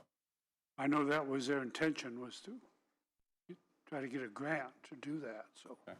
I don't know what the status is, of course. Probably find them something. How much of the money have you guys, of the grant have you guys used up so far? That's a good question. I didn't come prepared to answer that question. I can send you the information, though. I'm just kind of curious, We yeah. send a budget report. Okay, about 80. Okay. We send a budget report, I think, to Susan monthly and Colin. Well, I appreciate all the help with the Sunny Meadows. Reached out to you, you guys got on it quickly, so I Oh, appreciate yeah, that. you're welcome. Thank you. Yeah, no problem. Try to do our best. Okay. All right. Thank you. We I'll have see you in a few months. by the way, we have a committee meeting on Sunny Meadows next Monday, 6 o'clock, so. Just for FYI. Thank you.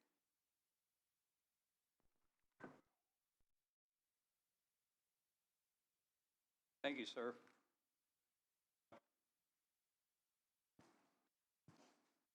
And those meetings are just the committee, it's not like a public thing, correct? Yeah, no, it's not public.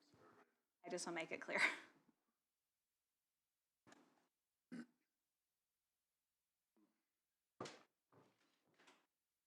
I do have something that I could mention if you are ready for something different. Sure. Okay. This has to do with the timekeeping, not the system, but one thing that we probably will want to revisit is currently our PTO time is we can only take it in an hour increment. And when moving to a timekeeping system, they discussed with us, and I can't explain the logistics right off the top of my head, but it might be more beneficial to maybe allow like us to use it in like 15-minute increments in case there was a time that somebody needed some time to make up, like say somebody needed 5 minutes to make up their full 40 hours for the week or something. They would be able to kind of play with their PTO that way. They said some counties actually go minute by minute. I think that would be a nightmare on a payroll standpoint, but the system tracks it, and I mean, if the person doesn't use it, then they don't use it, and they can like carry over the 10 days like the policy states. But I do think that that might be something that we might want to revisit and maybe allow it to be used in a smaller increment than an hour. Is that broke down in a tenth of an hour? In other words, if you're 6 minutes late, you lose a tenth. So currently, we had originally discussed doing rounding. So they threw a bunch of ideas out. First, they said quarter-hour rounding. And I was like, 15 minutes could literally blow somebody's budget. And so then we had thought about, okay, we could do the 10th, which is 6 minutes. But we ended up, before we stopped, we ended up just doing minute to minute. And you clock in at 8:34, you're going to get paid at 8:34. You're not going to get paid from 8:30. And I was like, I don't understand why people don't do that anyways and not do the rounding part. And they just said the rounding was how, they said actually the majority of everybody does quarter-hour rounding. So I'm still trying to figure that part out of it. However, I think the committee can move forward with that and figure that part out of it. I don't know if we can do quarter rounding, but there can be something in place where like somebody wouldn't be able to clock in sooner than so many minutes prior or something like that. But I just kind of stopped on that since we were gonna go committee-wise and then the decision now. So I just wanted to put it out there that PTO usage, we might need to look at that because we might need to make it lower than the hour. So just as a FYI. Thank you. Anything else for right now? No. I think we could jump ahead. Mr. Chris, we'll try this again. You were 2 hours early, okay? I want to deny it again. Didn't know if anybody else is going to show up to have the conversation, so. Actually, it's up to Jim, so. True. True. He could have overruled you. Yep. So we've had some discussion come up. Really, and Andrew, feel free to jump in at any time during this so I don't mess anything up. But we've had some issues come up with the right-of-way and how the county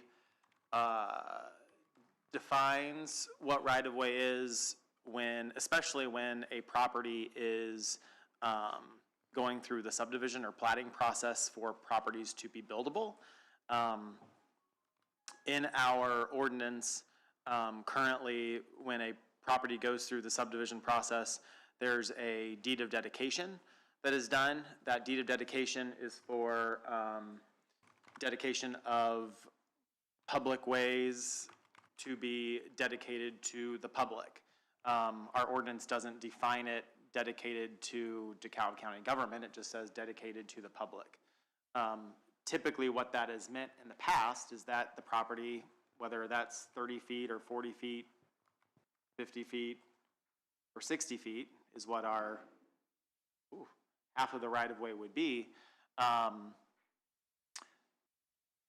gets dedicated to the public and it is transferred when the property goes through, after the Planning Commission approves it and Susan's office through the transfer department receives the subdivision, the buildable lot is transferred to whoever's signing the plat, and then the right-of-way is then dedicated to the county and it becomes county property.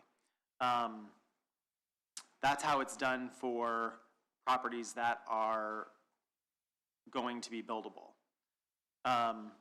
Typically, the reason that happens is because property owners are requesting something from the county. They're requesting a piece of property to be split out of a either already existing tract that has a house, and they're requesting for another lot to be buildable. And the county is saying, sure, we'll allow that, but you need to dedicate right-of-way.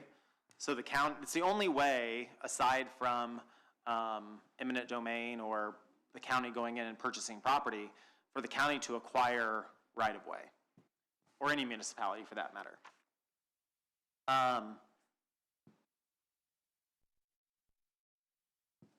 The second flip of that coin is that currently the county, and we've gone through this, gosh, Susan, how many times have we discussed right-of-way?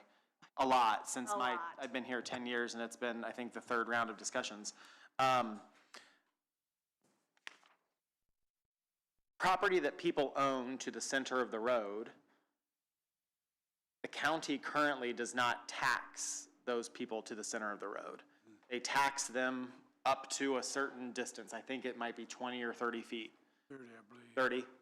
And then the assessment for the remainder is not assessed property taxes. It still is assessed drainage fees, and that's a separate legal entity that I don't want to get into. But they don't pay property taxes on the right-of-way. I guess what we're suggesting is that there's been emails going back and forth about this, and it's hard because not only does a potential change involve planning and zoning and changing the zoning ordinance, but then also has an effect on the transfer office, the drainage, or who would pay the drainage, is the county right, gonna who pay the pays- drainage thank fees you, now, yes. or the original landowner? who pays the drainage fees. And then we had a complication with this one Honeysuckle Acres. yeah. Honeysuckle Acres where they deeded the road right-of-way to the, Right. The policy has, I believe, has changed a couple different times. At least, which complicates it. right, at least during my time here. And it was something that was changed probably by people that just didn't have the authority to make that determination. I have It to leave was- for a short hearing. It was done via the GIS department at that time, which was, I believe, a standalone department, and then it got joined with Development Services. And so it's been a complicated issue for a while. We thought we kind of had it fixed. I believe the change was probably, Susan, was that done when Jan was still auditor? I mean, it's been, It was, how many years has that been? 6? Or how long? It's not 5? Anyway, the policy has been at least understood by the assessors, auditor, transfer, GIS, planning and zoning attorney for at least 5 years. And then I think the questions have come up recently with a couple different citizens on what they say is the county, quote unquote, taking land. Both of those instances were properties that went through the subdivision process or platting process to be buildable. So again, they requested something from the county, and the county's answer through zoning is, sure, we'll allow this, but you have to follow these certain guidelines, and one of those guidelines is dedication of right-of-way. So what our suggestion is, and Andrew, I believe, would be in agreement with this, is to create another committee that can have open discussions about this with one commissioner, get the auditor's office involved, get the surveyor's office involved. Auditor, did I say auditor already? Yep. I meant assessor as well. Assessor's office, auditor's office, transfer office, GIS. So it encompasses a lot more. The domino effect happens when you make that one change and how it can affect various departments. So I think we need to get all of us back in the room, have a little history lesson on where we've been in the past and how we move forward in the future. And if policy needs to change, go through those proper channels to make that policy change. Or if whichever one of you want to be on that committee feel as though what we're doing is legal and is how it's been, I believe, since we've had zoning, which is in early 1960s, how it's been done in years past. With this one instance, I believe it was a mistake of the transfer office back in the probably early 90s I think is when it happened, that the property owner came in with a transfer deeding the property to the new buyer back in the early 90s. And the transfer office didn't do the research to say, wait, hold on, that's dedicated right-of-way. It shouldn't have gone to this new property owner. I think that's probably what the mistake happened, and then it just got deeded over. They never paid taxes on it, but paid drainage assessment fees. And now we're saying, hold on, this can't get transferred, it's right-of-way. And then potentially refunding that drainage assessment fee. But I think having everyone in the room will help with you guys understanding what has gone on in the past and how to move forward in the future. I know there's been some discussion on, can we change the UDO to not require dedication of right-of-way? I think you can. I don't think there's anything in Indiana code that requires properties to have dedicated right-of-way. It's just how, I'll go out on a limb and say the majority of municipalities and counties in Indiana, this is how you can get, the municipalities or counties can get right-of-way without eminent domain or purchasing the property through fee simple title. So anyway, we'd like to have that committee and probably get meetings started here relatively shortly to get an answer. We definitely need to get an answer for Andrew to respond regarding the Honeysuckle Acres property. But then bring back a report to you guys that you can make a decision on if you want to keep it as we've been doing it, or if you want to change it, come up with a game plan. Probably can't happen overnight, but a game plan to phase this in for changes. Who do you want to? Ditch assessment on that right of way. Highway paid the ditch assessment. Susan, who pays the ditches? Oh, he's got money.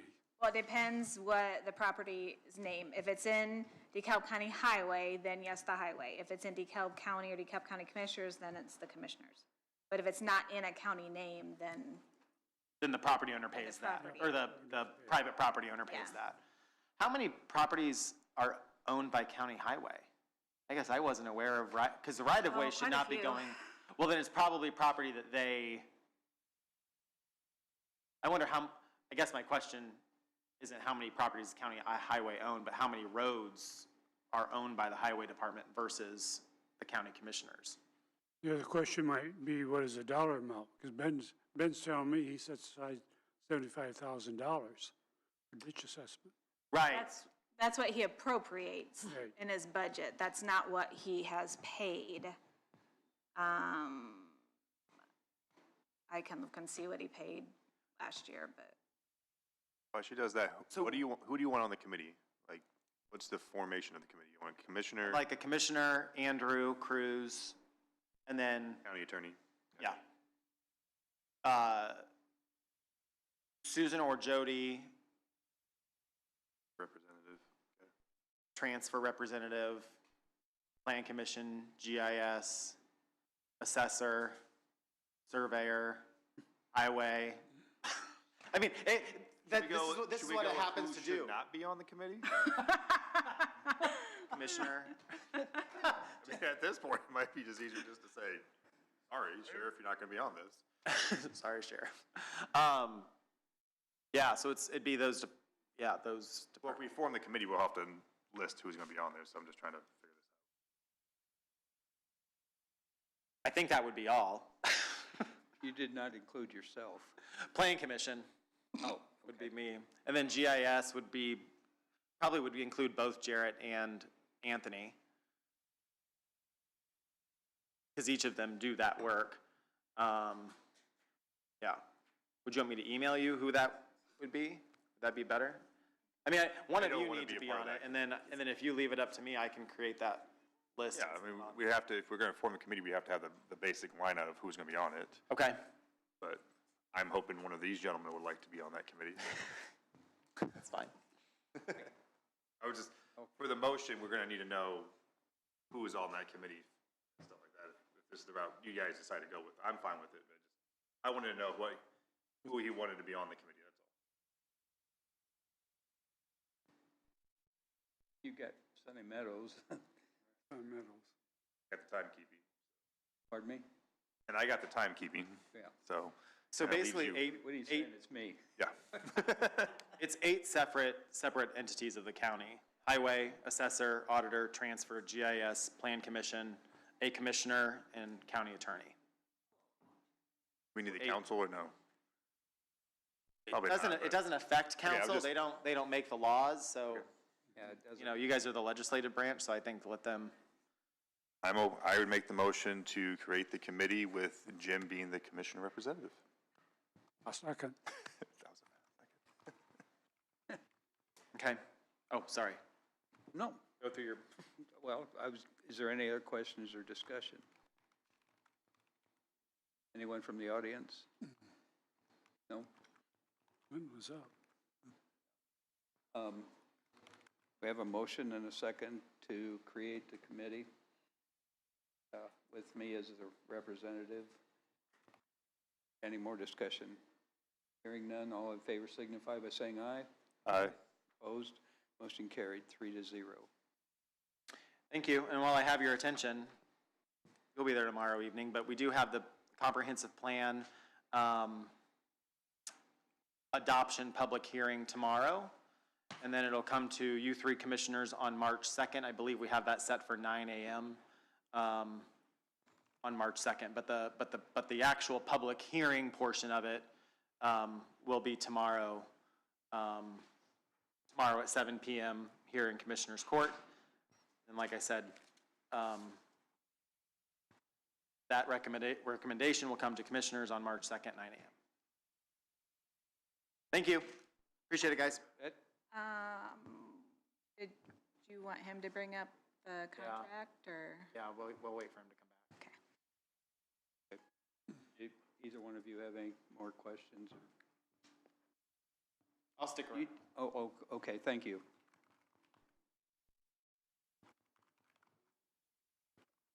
Lynn, did you want to address? Yeah, I had a couple Did you- comment. Lynn Reinhardt, 4224 County Road 71, Butler. Thank you. I had a couple comments regarding the discussion on the dedication of right-of-way for subdivisions, I guess.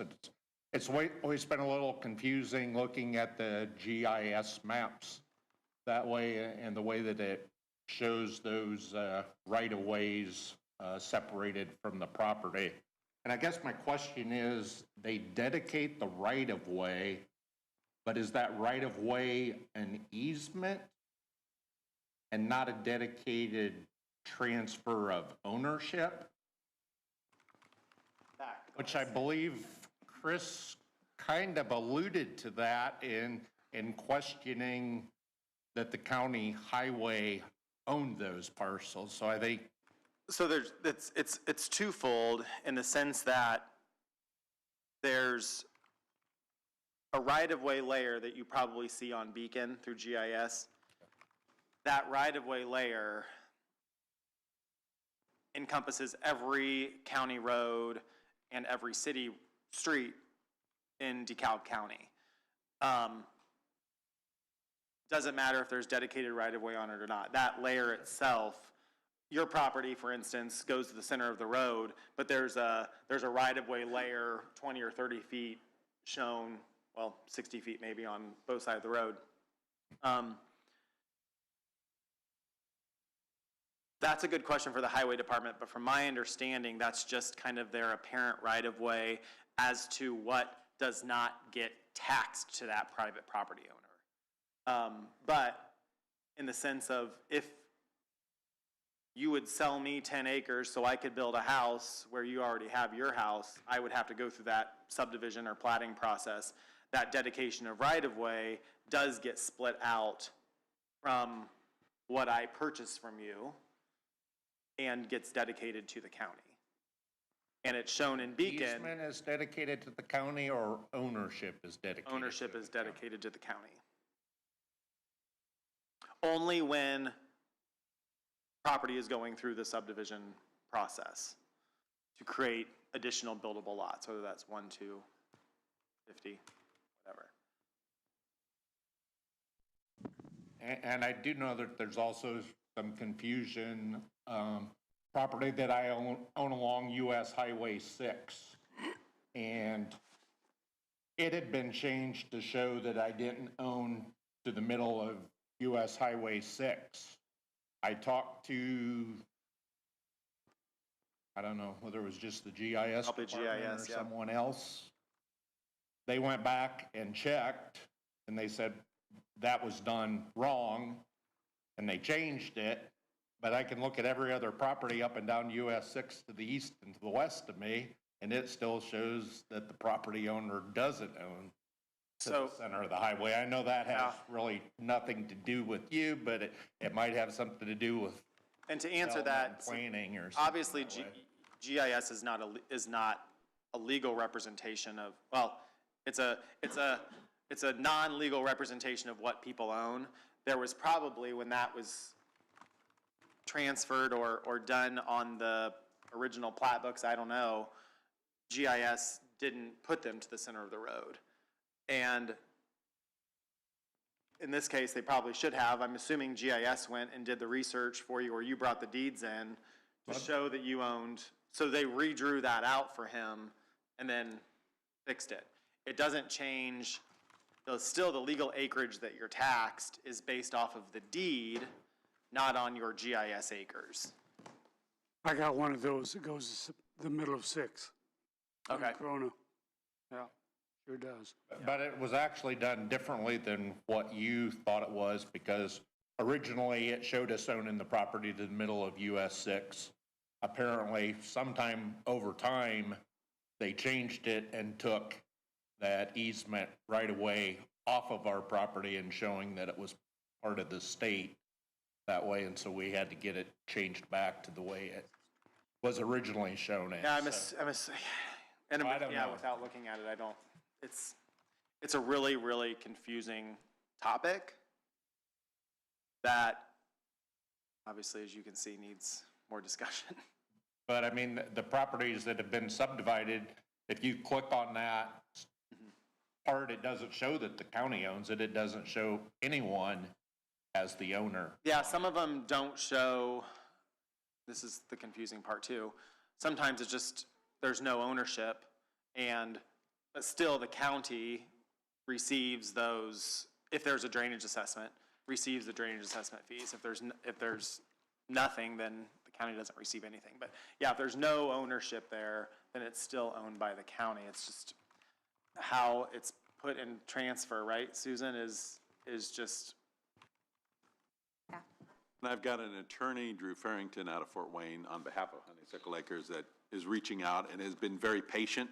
I have not wanted to just make a statement to him, 100% guaranteed this is what the county is going to have as its policy, without having a conversation like this, because of how many different things are involved. So that's one reason we're bringing this up, is that people are having questions and it's impacting so many different departments. Yeah. It would impact a lot of departments. Yep. I got another question. What is the advantage to the county of having those right-of-ways deeded to the county? What's the advantage to the county? So I'm going to step back a couple steps.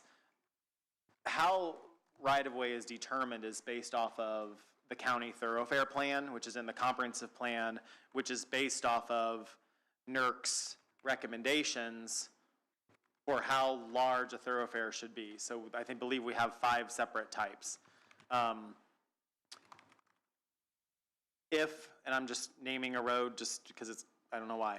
If County Road 56 or 62 or 41 would need to be widened for whatever reason, or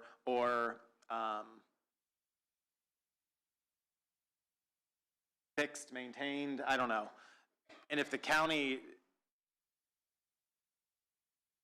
would need to acquire additional right-of-way, then they would have to pay for it or get it through eminent domain.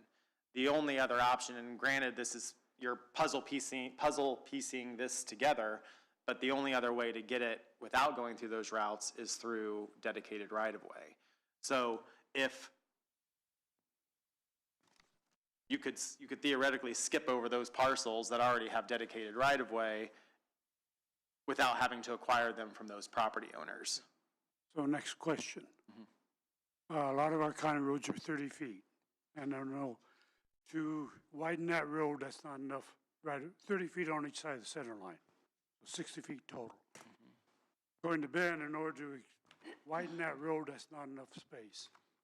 To get a ditch in, a proper ditch that's contoured to the way that'll take the water off and the cars not end up in the ditch as soon as they leave the road itself. So given that scenario, shouldn't those right-of-ways be expanded to 40 feet? Well, hopefully, Is that the case? Or is it being expanded to 40? and hopefully the thoroughfare plan is taking those thoughts into consideration when it gets adopted. We've gone through the thoroughfare plan with Ben, and it's been what NERC has suggested for a number of years.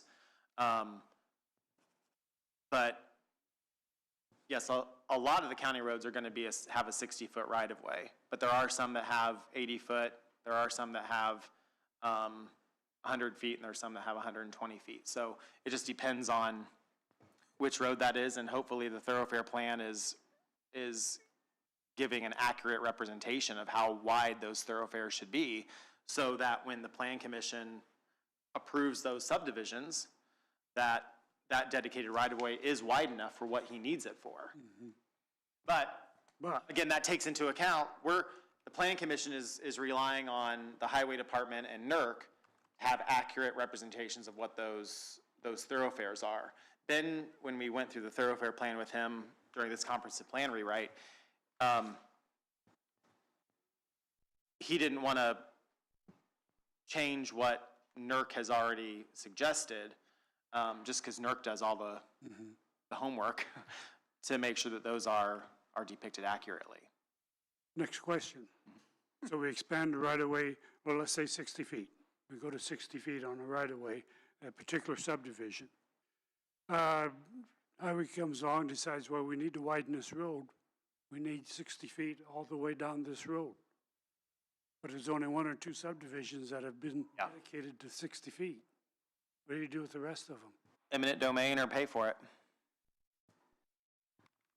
So what are we gaining? Besides some unhappy property owners. If you would need to widen it, you'd have to buy it. For whatever reason, you have to buy it, yeah. And, or hope that road's getting a lot of minor subdivisions that are dedicating right-of-way. But, I mean, some of the roads we do have quite a bit of dedicated right-of-way in the county. We have a lot of, as you guys have seen, one-lot minor subdivisions, so. While I was gone, was there a discussion about the difference between right-of-way and fee simple ownership? No, but if you want to explain it, you can.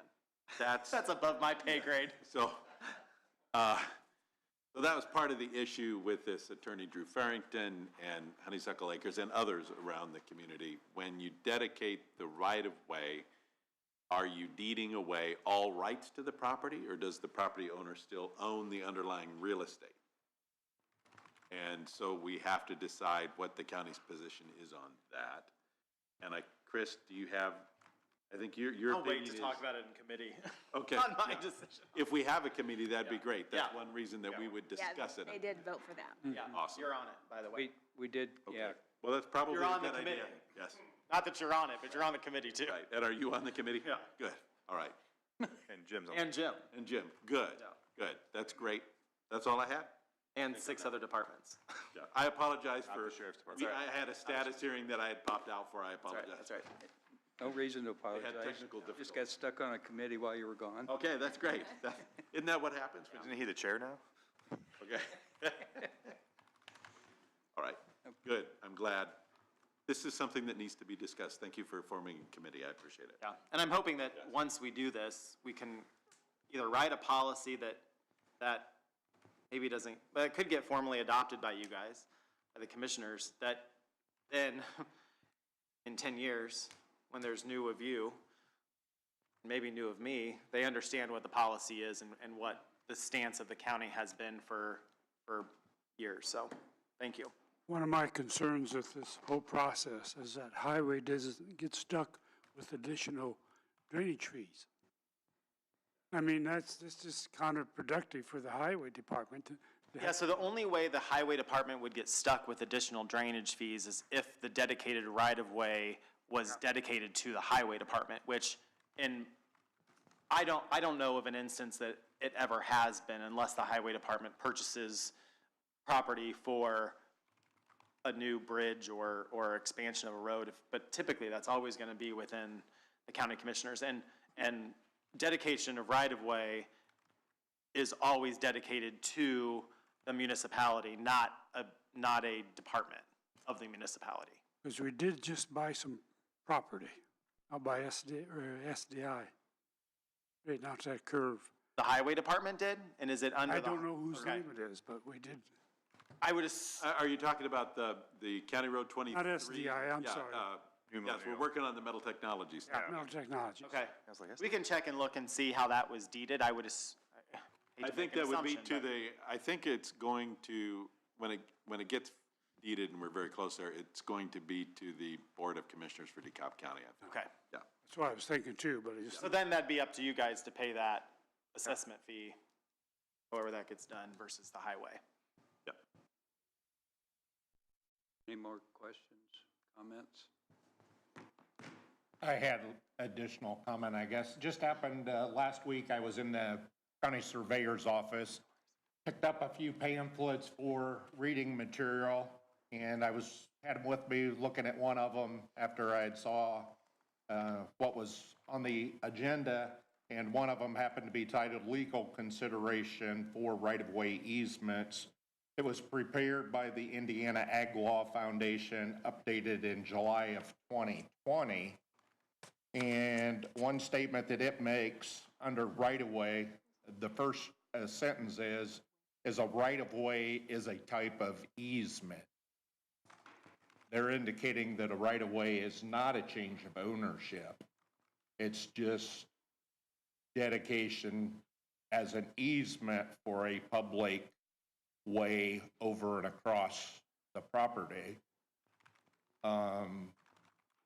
So maybe the committee can pick up these brochures with other materials that they will need to review as they're doing that. But Bill was having the discussion about the drainage easements or drainage allocations or assessments, I guess, and whether the county highway would get those. You're saying it doesn't go to the county highway and it goes to the commissioners, then the commissioners would get that bill. I'm assuming that the county is not exempt from drainage fees just as any other, but do you realize if all of those little portions that's dedicated for right-of-way on subdivisions, each one of those is going to be a separate parcel, and you will be paying the minimum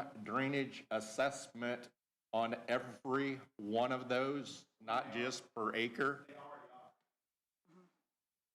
are. Okay. I get. Thank you for bringing up on the easement stuff.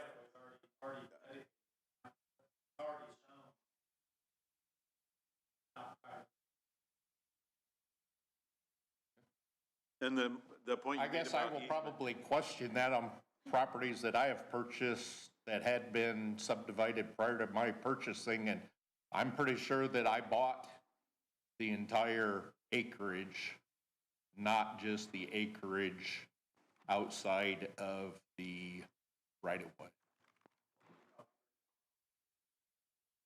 Well, yeah. I'd have to look at them, but. Yeah, that's what I'll have to do as well, so. Your deed ended up saying you own 5 acres, and the GIS shows I own 4.8 or something because of that. Lot 1 of Bob subdivision, right? That's the legal.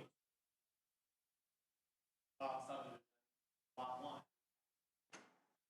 Well, I bought them as part of a farm, so they were, even though they had been subdivided, they was combined and it was purchased by the acreage, so, yeah, I myself will have to dig it out and review it because it can't be positive.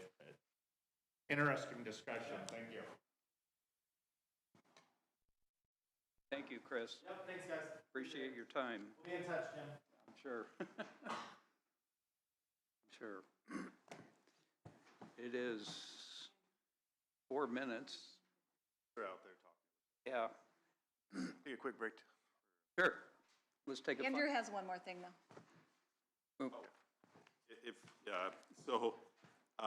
with Chris Galmer and I have been talking about the cases we have going on. There's like 3 of them, I think, 3 or 4 of them, maybe, situations that we will need Jay Sleeper's work on a little bit, possibly for, not necessarily for inspections, but as a witness for what happened and as part of his job there. We'll need him for a few hours, probably, going forward.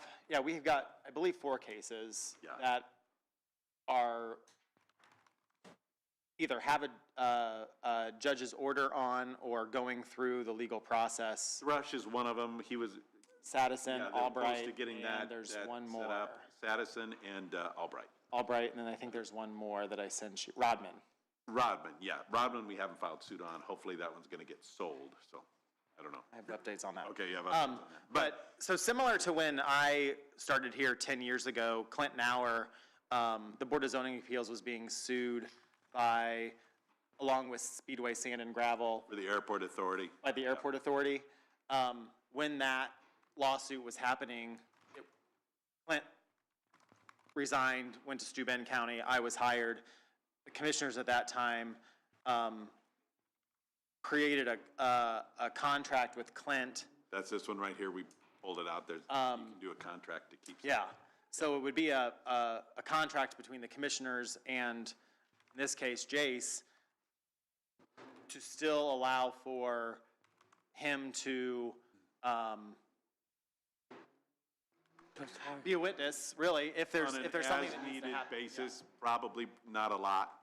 But Probably not if a there's a deposition, if there's not necessarily interrogatories, but affidavits, may need an affidavit signed. Chris can do some of it, but maybe not all of it. Yeah, I wasn't really witness to any of the cases. I helped You with can sign the new these lawsuits. meetings, but yeah. You know, but there will be occasional things where we need that. Yeah. I didn't ask Andrew to create anything for you guys yet. I wanted to see if that's something you guys would be okay with. And then, you know, we can bring an example contract forward on the 2nd, I guess, or maybe the next week. And then, I'm not sure what the rate was that they did for Clint back in the day, but, you know. Yeah, I don't know. Oh, I guess it was a prorated hourly fee based on last actual wages. I don't know if Jason was getting an hourly fee, whatever it was. I would just suggest keep it the same. I can see what I can find it. Yeah. It was I 20 know an if you're hour. drafting something up for it, I mean, we're gonna need his input on some of these. And it's gonna be on a limited basis, but Yeah. he's got some, you know, knowledge of what happened. And Jace was in contact for the Thrush property, for instance, was dealing with Mr. Thrush and I believe there's 3 or 4 contractors that he's trying to get quotes from I think we did get one that would do it now. to get that property cleaned up. So I'd like for him to continue doing that, just to get that finished, and then work on Albright, Sadison, and then we gotta figure out Rodman too, here in the near future, if that property doesn't sell. Yep. There's some other issues there, so. I'll you draw guys are something okay up with if bringing you're that okay, and forward. then you can vote on it at that point if you're okay if I draw it up. Yeah, consensus. Yep. Thank you. All right, thank you. Now I'm leaving you for the day. There you are. We'll take a 10-minute break. Is that okay?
call the meeting back to order.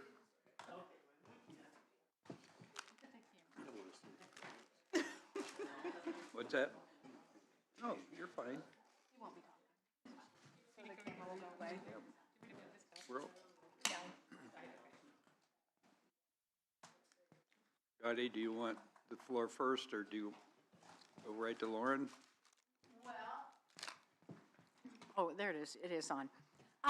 First of all, I think we'd like to, since it's all health-related, and we had discussed with you about, as part of the wellness plan that Apex has allowed us to put together, we have the proposal now from Parkview for the wellness event that we had tentatively scheduled for April the 10th. And Morgan has the memorandum of understanding right here. So you want to talk about it? So like I had said in my email, the prices haven't changed. Last year you did decide to do the diamond package, which covers a little bit more than just the basic panel with A1C. And that is $53 per participant. The green package, which is the basic package, is $28. And last year we had how many participants? We filled up all the spots. We filled up all the spots. We had about 60. We have had quite a few emails, so I'm hoping we will fill it up again. So what we need is your approval, and then Morgan would have something for you to sign. I'm fine with doing the wellness package at the diamond level, The again, like diamond we did one. last year. Just gives you more data and more information for the health than what the basic package does. So I'll make a motion to allow Dottie to do that. I'll second.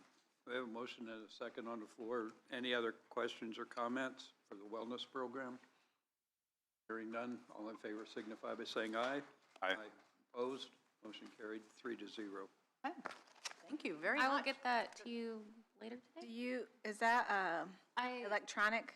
Yeah, they can sign it electronically. This is just my. It'll come to him, or you're going to sign it on behalf of our commissioners? No, I'll let him sign it. Okay. Yeah. Okay, so a document will come for you to sign Oh, okay. electronically.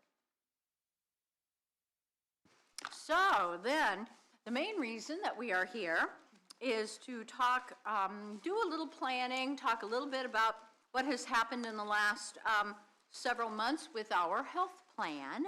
And here we have our representatives from Apex, our broker, and I will go ahead and let them introduce themselves, starting with our close personal broker, and that would be Lauren McMahon. Yes, thank you. Lauren McMahon, and I am the Senior Account Executive for DeKalb County. And then I have a couple of friends with me. My name is Alex Griffin. I'm the Kinetic Health Program Manager, filling in for Sage Musson while she's on maternity. And I'm Shauna Schwegman. I'm an advisor at Apex. Thank you, guys.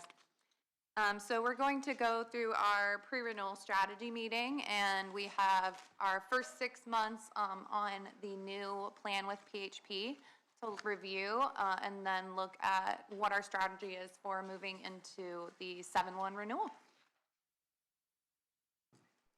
So starting on page 3 is our financial dashboard, and this is comparing the first 6 months of the PHP plan with the first 6 months of the Surest plan last year. So directly comparing, the first half of the plan year.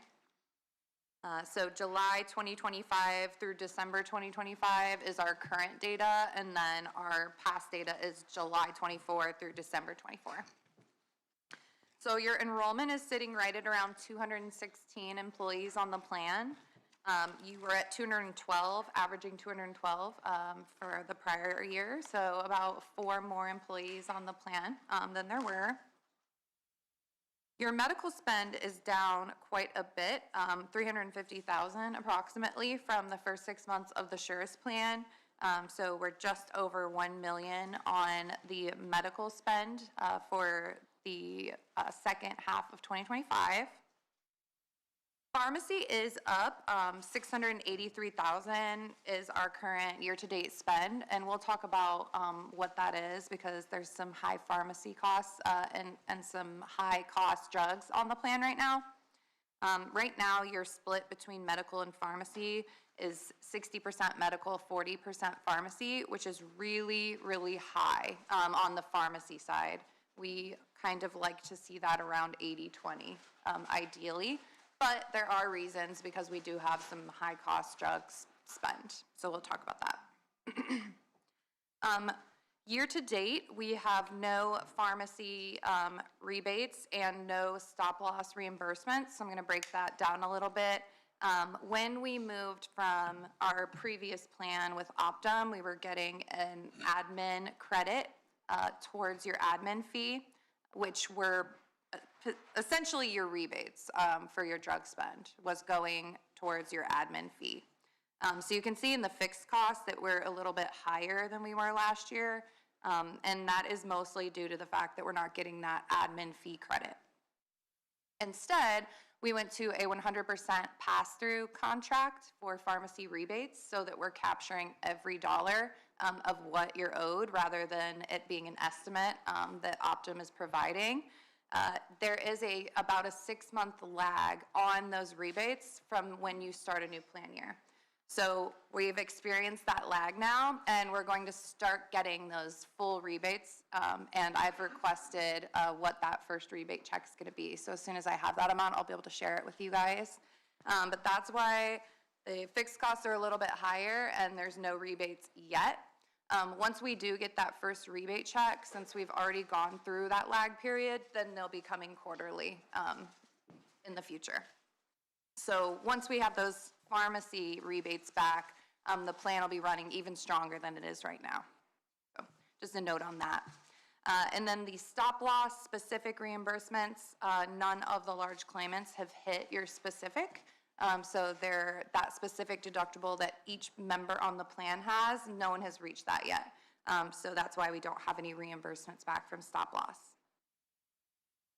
Any questions on the rebates and reimbursements? I know that one's a little tricky. Okay. Fixed costs, again, the reason that increased is because we let go of that rebate or that admin fee credit. So we expected that to go up. But as the plan years continue, we're going to see more of a gain from getting those rebates back. So total costs year to date, you are just over $2 million, so $2,048,000. And the previous plan year, 6 months in, you were at $2.24 million. So we are running stronger than we were at the beginning of the last plan year. I do believe that is because we moved to plans that have some more guardrails in place.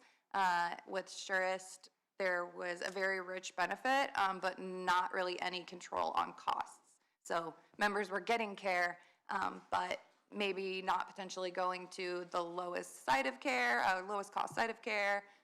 There just weren't any guardrails in place to keep the plan spend low on that plan. So our premium, yeah. So on this previous, the 2.2, yes, that included the discount for the RX? Correct. From last year, so we haven't hit any of that yet, so we're still under without the discount? Yep, okay. Exactly. Yeah, running great.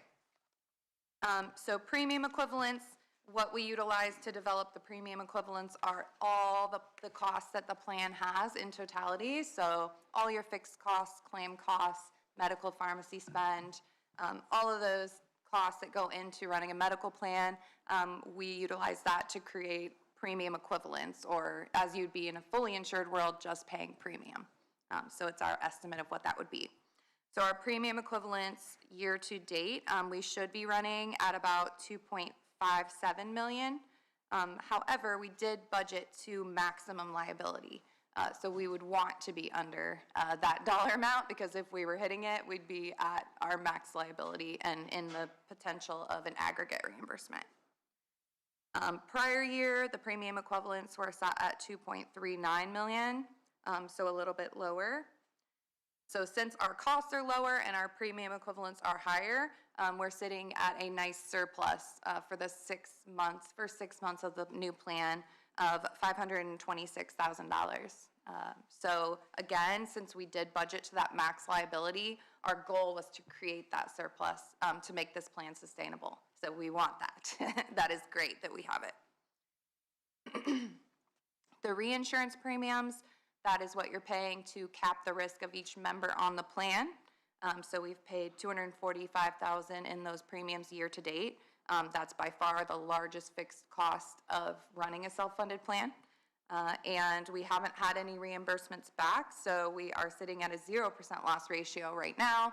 But as we know, it is later in the plan year that you typically start to see those reimbursements coming in. Any questions? No. So overall, strong start, and hope that we can continue this moving forward for the next 6 months. All right, beautiful. This is a summary by how each plan is running. We had expected that we would have our enrollment fall about 50-50 into the HSA high deductible and the PPO plan. But what actually happened is that the HSA plan or the high deductible plan has about a fourth of the enrollment, and the PPO plan has about 3/4 of your enrollment. So by far more people elected the PPO plan. And I think that that's probably because of the cost between the two plans. In years past, the PPO plan was higher, the premium was higher per pay than the HSA. You did get more for the PPO plan, so of course you should pay a little bit more. And this plan year, they are really close. And so I think that's probably the reason why more people went with the PPO plan than in years past, because generally it was about 50-50. Yeah. Good point. When at the timing of it, I mean, we were pretty up against the timeline last year about it too, so that probably had a little bit of effect. Yeah. People just not really knowing what the difference was, and so, 'cause some people said, I didn't know what it was, so I just stuck with what we had, because we were down to like the last week before, so. Yeah, absolutely. So we can do this year with having, if we do keep everything as we were hoping to keep it more stable, that we can do more education, rather than saying we're changing 8 carriers and we need to teach you, these things really fast. Now we can really drill into education and mastering the plan, being your own consumer of healthcare. So I think that's a good point. So the enrollment in the high deductible plan, the premium equivalents, we would expect at max liability, that plan to be running at $529,000. And total plan costs have been right at about $181,000. So the majority of the surplus is coming from the enrollment in the high deductible plan, and that's $348,000 in surplus there. And then higher dollar amount, but also higher enrollment went into the PPO plan, and that's total premium equivalents, $2 million, just over $2 million. The plan is running at $1.6 million, and so we have a $420,000 or $430,000 surplus in that plan. And if you're thinking those two dollar amounts don't add up to the first surplus, that is because we are still going through run out on the Surest plan. So we're paying out claims to Surest to take care of all of those claims that were incurred prior to us moving but hadn't been paid yet. There is a full set of the financials in the back that has a page that's just dedicated to the run out. Most of it was incurred in that most of it was paid out in the first 2 months of us moving, and we're down to, just a few $100s per month of things trickling in. So for the most part, we believe that the run out should be complete unless something big popped up out of nowhere. Something, we had to say, last week's was a couple thousand. Okay. There's been a couple weeks where it was 0. A little bit, yeah. Yeah. Yeah, for sure. Okay, so that's still pretty low, because I think the first months of run out were around like 150,000 and much larger dollar amounts. So yeah, that's good. And if you ever do see something really large pop up, feel free to reach out. We can dig into it. I'm going to turn it over to Alex from our Kinetic Health team to go over what's going on with your highest claimants that could potentially be lasers in the upcoming plan year. I'm going to run through what that means again, just really quickly for anyone watching. So a laser is when we have an individual who we know is going to have a certain dollar amount in claims. The stop-loss carrier can laser that individual out at a higher cap because stop-loss only covers unknown risk. It's not to cover risk that we know is going to hit the plan. My caveat to that is that you have amazing benefit consultants who put in a no new laser and rate cap onto our renewal.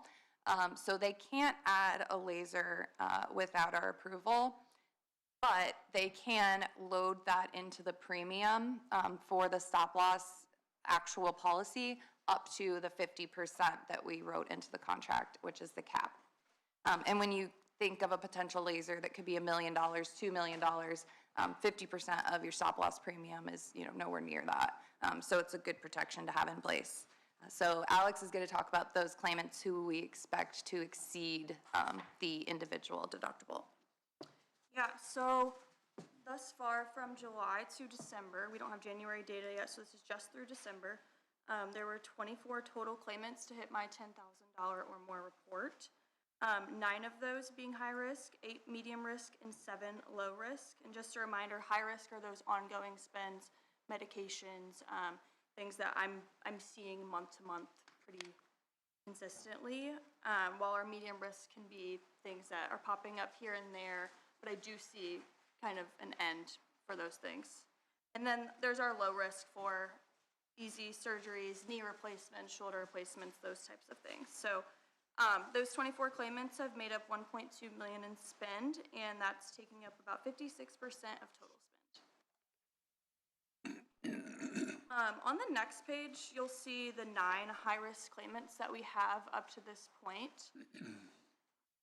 I'll go ahead and leave that first one for the next page because that's someone we're going to go into a little bit deeper.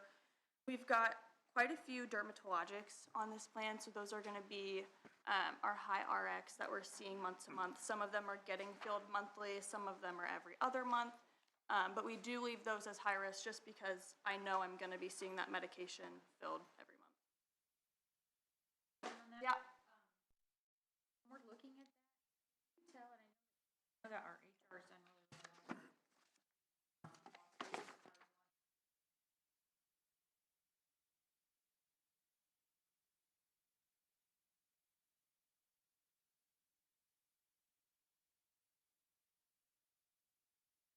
So it would show, you're not going to see the savings in a way that it'll say like it should have been 160, but they paid 130. You'll just see the end result of what it ended up costing. But when we do our annual review, those are things that we drill into to say, this savings program saved you guys X amount during the year. So we will see that. It just won't be, we're just seeing the savings right now. So it saves both sides, the patient and Yes. us, Yeah. county? Absolutely. So I use them all the time. Yeah. Every time I get a prescription, they Yep. send me a savings card for this drug, Yeah. and So it makes me pay a lot less. yeah, so then when you have a savings card like that, that's all you're going to pay. The one thing I will say, something that drug manufacturers used to do, that pharmacy benefit managers have completely cut out. They used to run the claim as though, let's say your medication cost $2,000 and your copay card was $30 and you only paid $30. You used to be able to get the credit of the $2,000 towards your deductible. That is no longer in play because it just creates an unfair situation where you didn't have to meet your deductible and everyone else did, and it cost the plan a lot of money as well. So when you pay that $30, yes, that's what the medication costs, but you're only getting the $30 credit towards your deductible as well. Yeah, exactly. Exactly. But it is something I like to point out because if somebody had it happen once, they get really excited because they didn't have to pay that $2,000. So just like to set the expectation that did kind of go away a few years ago. Yeah, absolutely. Something I would like to mention is, in the past, a lot of our high-risk claimants have been spouses. They've been dependents. We saw a real turn with this report that most of our high-risk claimants are actually our employees. Yeah, typically that's pretty standard for a book of business too, is having some experience. Yeah. Let's go ahead and look at the second member on this high-risk claimant page. We're working, sorry, what? Oh, I thought you said page 7. Nope, sorry, yep. We're working with case management to get the exact date that this member would be eligible for Medicare to become primary. So I have to get a specific date that they became Medicare eligible from case management in order to know when that would take over. So I am working on that. Sage started that before she went out. So just kind of picking up the pieces there. And then the second from the bottom, we'll go ahead and look at that one too. That's a medication for an autoimmune disease, and it was last filled on September 29th. And we are working with our Innovative RX team to just see if this medication is being filled at the cost it's supposed to, if there's another route we can take, because it is a pretty expensive medication. Just a note too, on the end-stage renal disease, after 18 months on a private health plan, the end-stage renal cases go over to Medicare.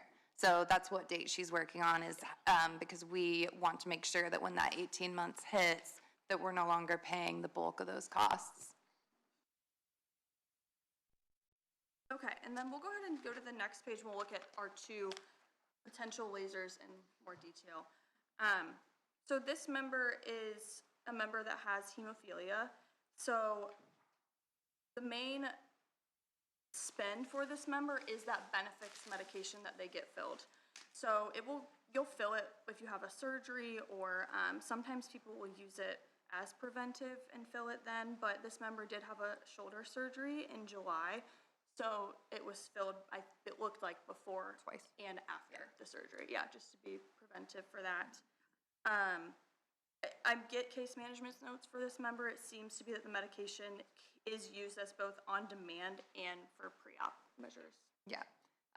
We have worked with the Indiana Hemophilia Center, and we created a direct contract for another private plan between Apex and the Hemophilia Center, and our team is currently working on also negotiating that in for you guys, so we can get that lower cost pricing.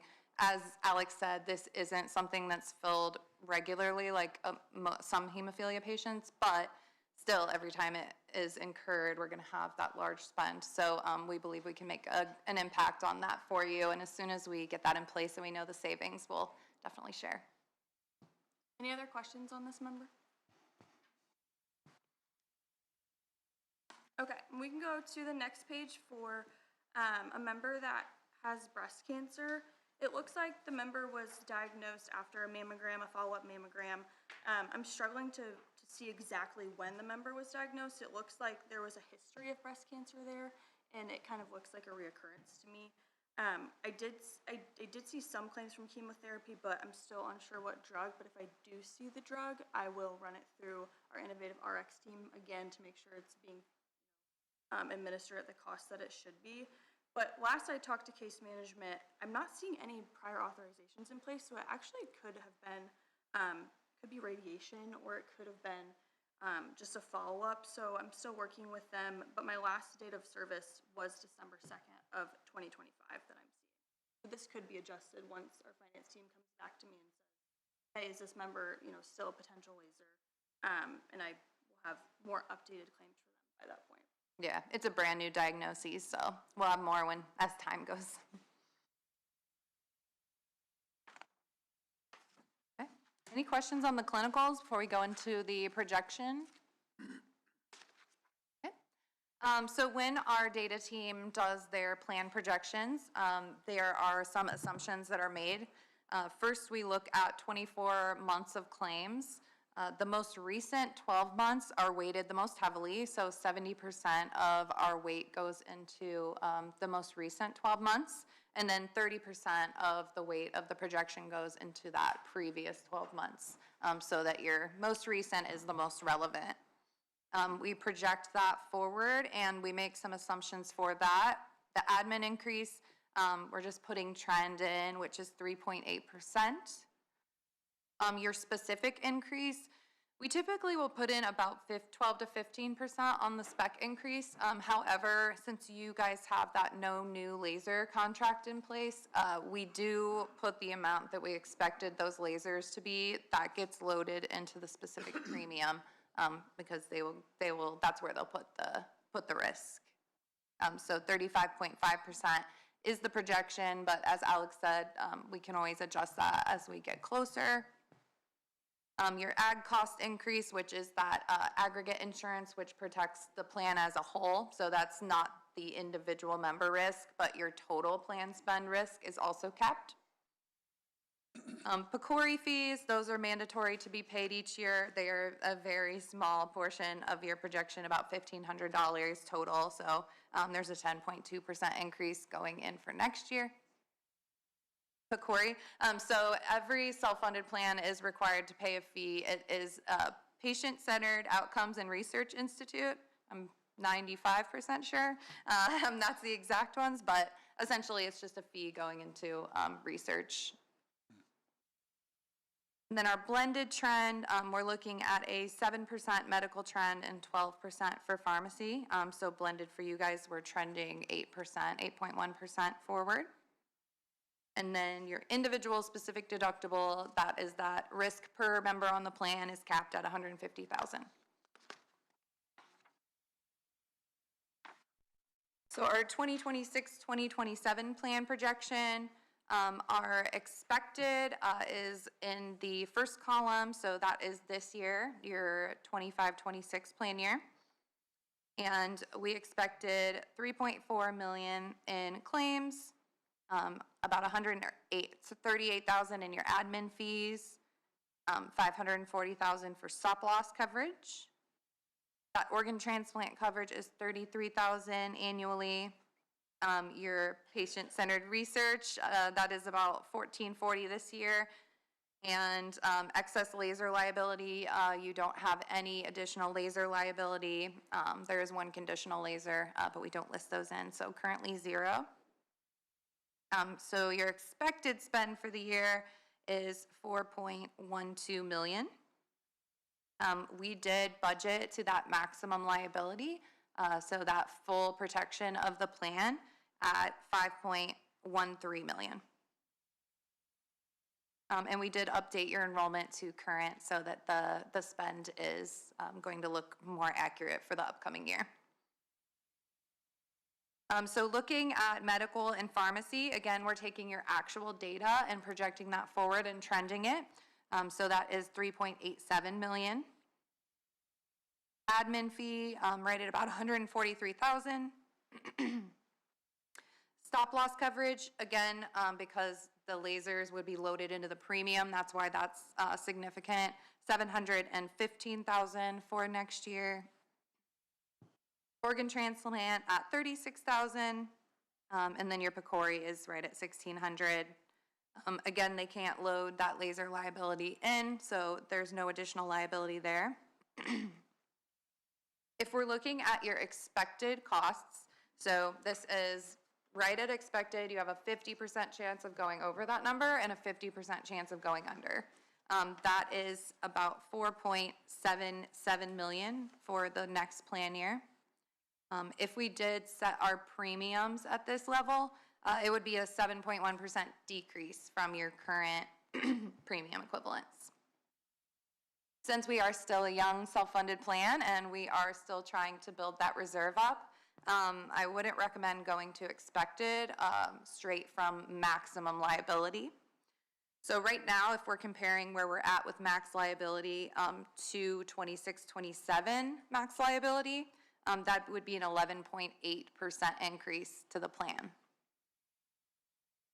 Since we have about $500,000 in a surplus right now, and we're expecting pharmacy rebates to start coming in, I do not believe that we would need to go all the way to the maximum for next year, unless we really wanted to dig in and build that reserve quickly. I think that you could set yourself around midpoint, which then we have about a 70% chance of being under that dollar amount, about a 30% chance of being over it. That's a 2.4% increase to the plan projected for next year. So a lot more reasonable, a lot easier to bite off than that full 12%. But you could also set yourself anywhere in the middle as well. If you want to say, you know what, trend is around 7 or 8%, we want to just go ahead and take a trend increase to keep ourselves, safe. We're building that reserve, but we're still keeping the increase going so we don't get hit when the trend does occur. You could say, well, we're going to take a 5%, or we're going to take a 7%, and put yourself anywhere in the middle of the midpoint and max as well. So I don't want anyone to think we're tied to these numbers. If you look at the dollar difference between the midpoint and the max, it's right at about that 500,000, which is what our current surplus is as well. And again, we're expecting some rebates to start coming in, so hopefully that even strengthens the plan.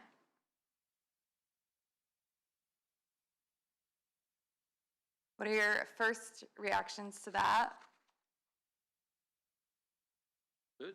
Yeah, it's like better than the last few years we've walked in here with this, so yeah. Good. I feel very positive about the trend and the way that the plan is running. And of course, you'll always have, those large claimants pop up. But I think you're all doing the right things to get the plan costs under control with the wellness programs, the biometric screenings, and all the guardrails we are putting on the plans to keep people shopping for their health care and aware of costs. All right. The premium equivalents that the plan would be set at for the expected midpoint and max are on the next page. Once you do land on setting these, we can turn around the contribution modeling in about a week. So they've already kind of done all the hard work with the projections, but they do need us to set that increase so that they can create the premium equivalents and then the employee contributions to be able to model those out. So I think that it would be fantastic to set our premium equivalents this year based on the projection rather than waiting until we have firm stop loss. And that's simply due to the fact that that puts us in really tight timing for finance, for open enrollment, for education, and all of that for the employees. So what are your thoughts on setting that based on the projection rather than our firm numbers this year? And to iterate why we didn't do that last year, we were shopping for everything, a new TPA, a new pharmacy benefit manager, a new stop loss, and we just didn't feel confident enough as where those costs would fall to set them based on the projection. We also didn't even have 2 years of self-funded data, so we were just being very cautious last year with waiting until we had firm numbers. Okay, so what are you asking? You're asking if they want to set what at the... I would love to be able to set premium equivalents, so that full cost of the plan based on our projections rather than waiting for our firm contracts as we did in the past, just to put us in a more advantageous position for timing.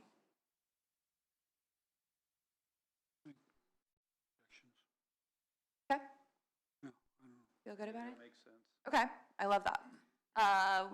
What are you thinking around what an increase would be to the plan? Are we feeling like we could go towards the midpoint? Are we feeling confident with the reserve that's in place that we could pull back on the premium equivalents a little bit? Or would you feel more comfortable continuing to budget to the max liability and building that surplus? I like the midterm. Midpoint? Midpoint. Where does that money go to? It stays in our self-insurance. So it's a different fund, it doesn't go to the general or anything? Okay, I just was clarifying. Yes. Yeah. Yeah, absolutely. That was one of the first things that we wanted to get set up when we set up the health plan so that we didn't lose the surplus. How much do we have in there currently? Do we have anything in there? Just looking up.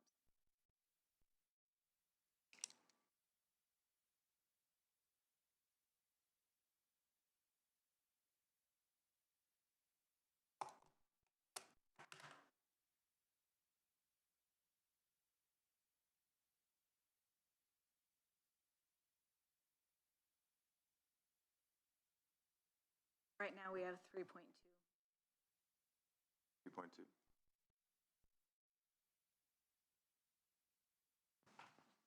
What are we expecting to spend for the rest of the year? So we should be, we're halfway through and we're set at the 5.3 million. So we'd be at like 2.7.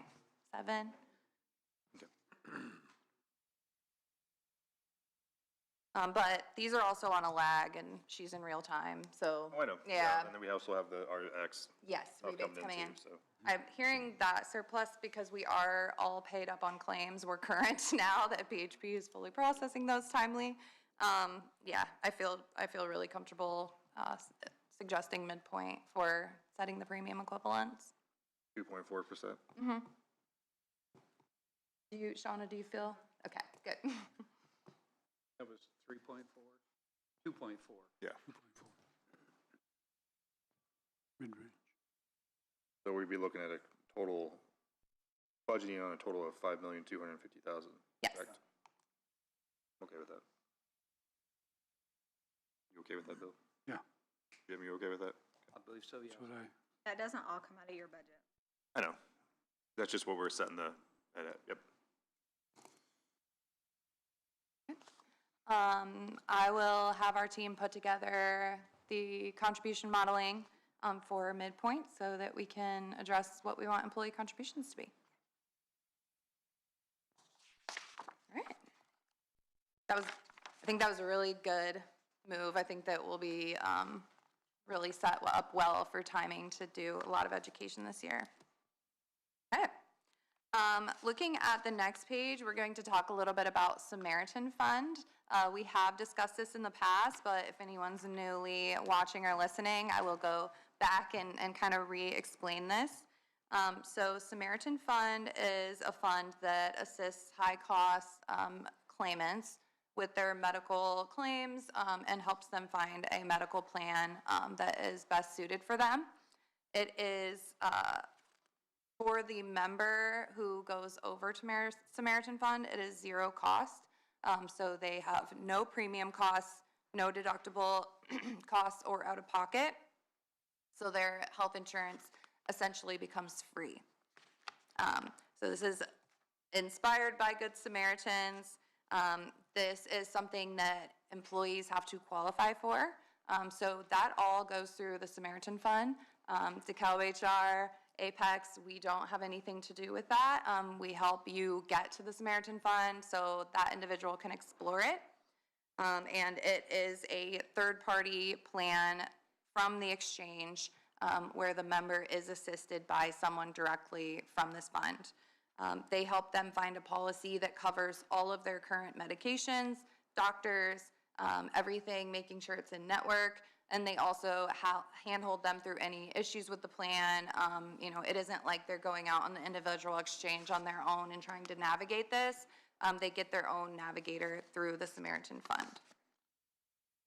So looking at why would anyone do this? Essentially because for the individuals, now that high cost expense that they're used to paying, you know, if they're hitting their max out of pocket every year for a medication or for medical visits, they no longer have those expenses. It's totally free to the member. For the employer, so for DeKalb County, you pay a fee or a donation to the Samaritan Fund, and then that risk is capped at what that donation is. So it is a $55,000 cost for an employee to go over. But that is paid one time by DeKalb County, and then that member is with the Samaritan Fund for a full plan year. So it'd be July through the next July.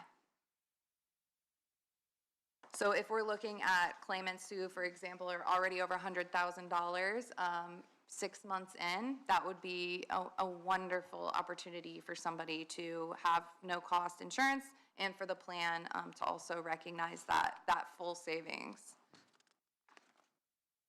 To be clear, they completely come off of the county's plan, and they're on their own.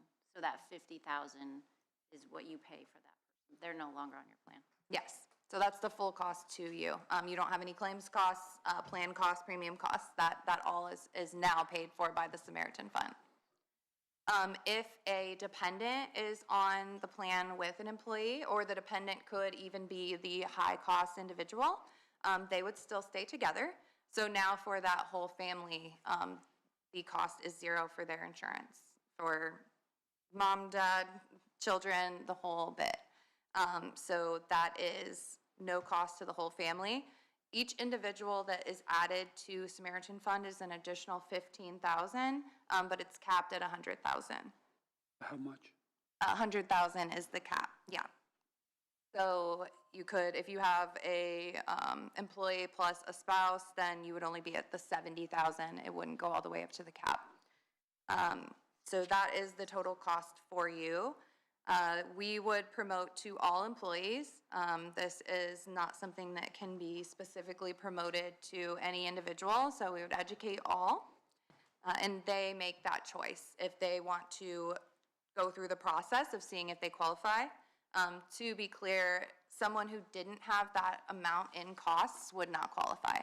So they would have to be expected to have at least that $55,000 in claims for the upcoming year to qualify for that. And then again, once they qualify, Samaritan Fund puts the plans in front of them, and they still have the opportunity to say, no, never mind, I would just like to stay on DeKalb's plan. So very white glove, very supportive of the member and what they're going through, and they get that care navigator specific to them. Couple questions. Yeah. Just to make sure, you said 55,000 per employee. Yes. The county would cost the county. Yep. And then for an additional family member, it was 15,000? 15, yes. With a maximum of 100,000? Correct. Yep, you've got it. It's a qualifying event. Your open enrollment is a qualifying event for them to go on to the individual exchange. So that's why it doesn't have to be during the marketplace open enrollment, because that is a qualifying event. Exactly the same thing if for any reason, they did not qualify the next year that they went for Samaritan Fund, you do have to qualify annually to ensure that you're still incurring those large expenses. If they don't qualify for Samaritan Fund, that's a qualifying event for them to come back to the DeKalb plan. So in no situation would someone be without insurance. They would have one place or the other to be able to go.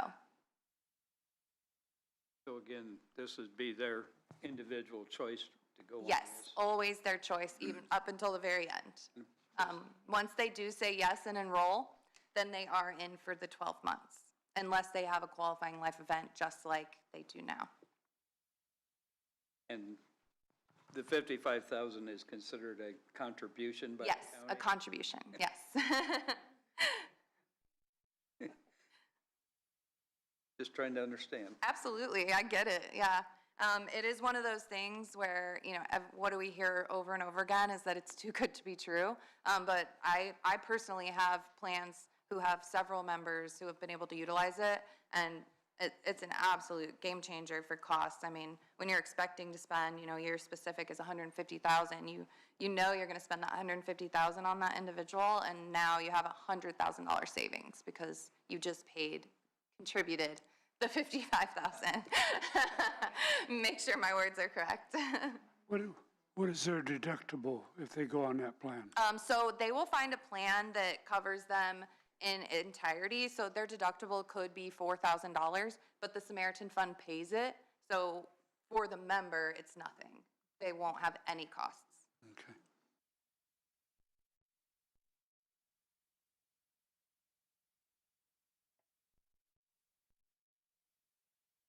Correct. They do have to requalify just to protect everyone, but yes, you've got it. What happens if we decide not to pay that? Not to pay the Donate to just for clarification, if we do not donate the 55,000, what happens then? So you wouldn't be able to, they wouldn't be able to enroll in the Samaritan Fund, yeah. Just want to clarify, because it's Yes. a donation, so it's not a requirement, Yes. so. But they can't go on. Yeah. Right. Yeah. It's going to cost them more to go onto the exchange because they'd have to pay the full premium, the full deductible, full out-of-pocket, so it wouldn't be advantageous for them. Yeah, they should just stay. I'm not gonna do that. Exactly. What do you need from us on this? That we be willing to look into the pay? So you would approve that we would put that in place. It is a contract between the two, between DeKalb County and Samaritan Fund, that there would be a signature needed. So I'm sure Andrew would love to review that for you. And then we would start education right away because we want to make sure that everyone is educated and has the opportunity to apply if they wish. So how many Indiana counties do this? I could ask that question. I'm not sure how many counties are participating. Yeah. It is something that we just started putting in place for January 1st with our clients. So it would have to be someone who has renewed essentially within these first couple of months. But we can definitely get that information back to you. Yeah, our HR group, when we posed that question to them, we had at least a couple people who responded that they have a couple claimants on the Samaritan Fund, and they were very happy with that because of the win-win-win situation that it truly was. You know, the county saved money, the employee saved money, and, you know, so it was just a good all-around program. And I personally have not had a single member of a plan have a single complaint, which is significant, particularly because these are high-cost claimants whose health is, you know, right at the top of their mind all the time. So it's a very stressful topic. So they are doing a nice job with these individuals.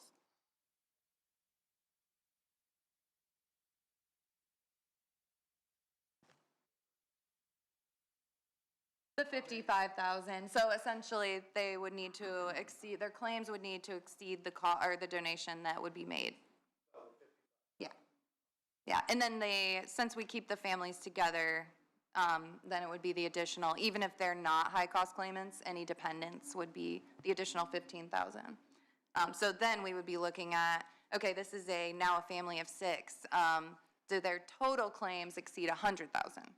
And does this make sense? Yeah. Does that make sense? Did I answer your question? Okay, perfect.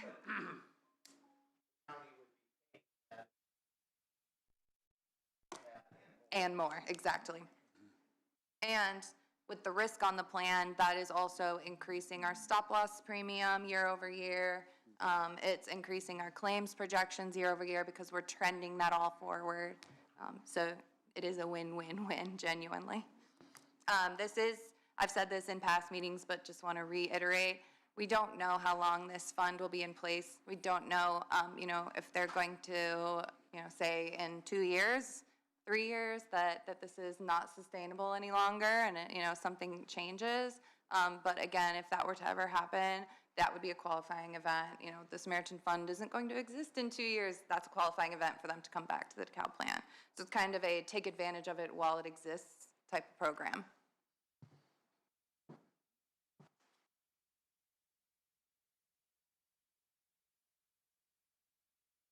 So all we're gonna be doing is educating the employees, all employees, about this plan, and it's up to them to decide what they're gonna do with it. Correct, and then you're Want to committing. clarify that to yes. anybody that's watching or anything like that, we cannot Absolutely. push it onto anybody or force anybody onto it. Correct. They choose if they wanna do it or not. Yep, you've got it. So if we wanted to make a motion now, it would be to review the contract. Well, would reviewing the contract be the first Yes. step? Okay. Would you like to have me provide that to your team? I'm okay with Andrew looking it over at least. Okay. And then from there, we can decide if we like the contract or not. Perfect. Can you get me a sample? Yeah. Consider it. Perfect. So I'll get that over to you guys, and maybe it's something we can discuss when we come back with contributions. Okay. Perfect. So for our strategies and solutions, these are just general education points. I want to make sure, okay, we're good on time. So captive reinsurance, just want to hit on a few things in case these are brought up in the market, you hear about them. These are just things that are going on right now.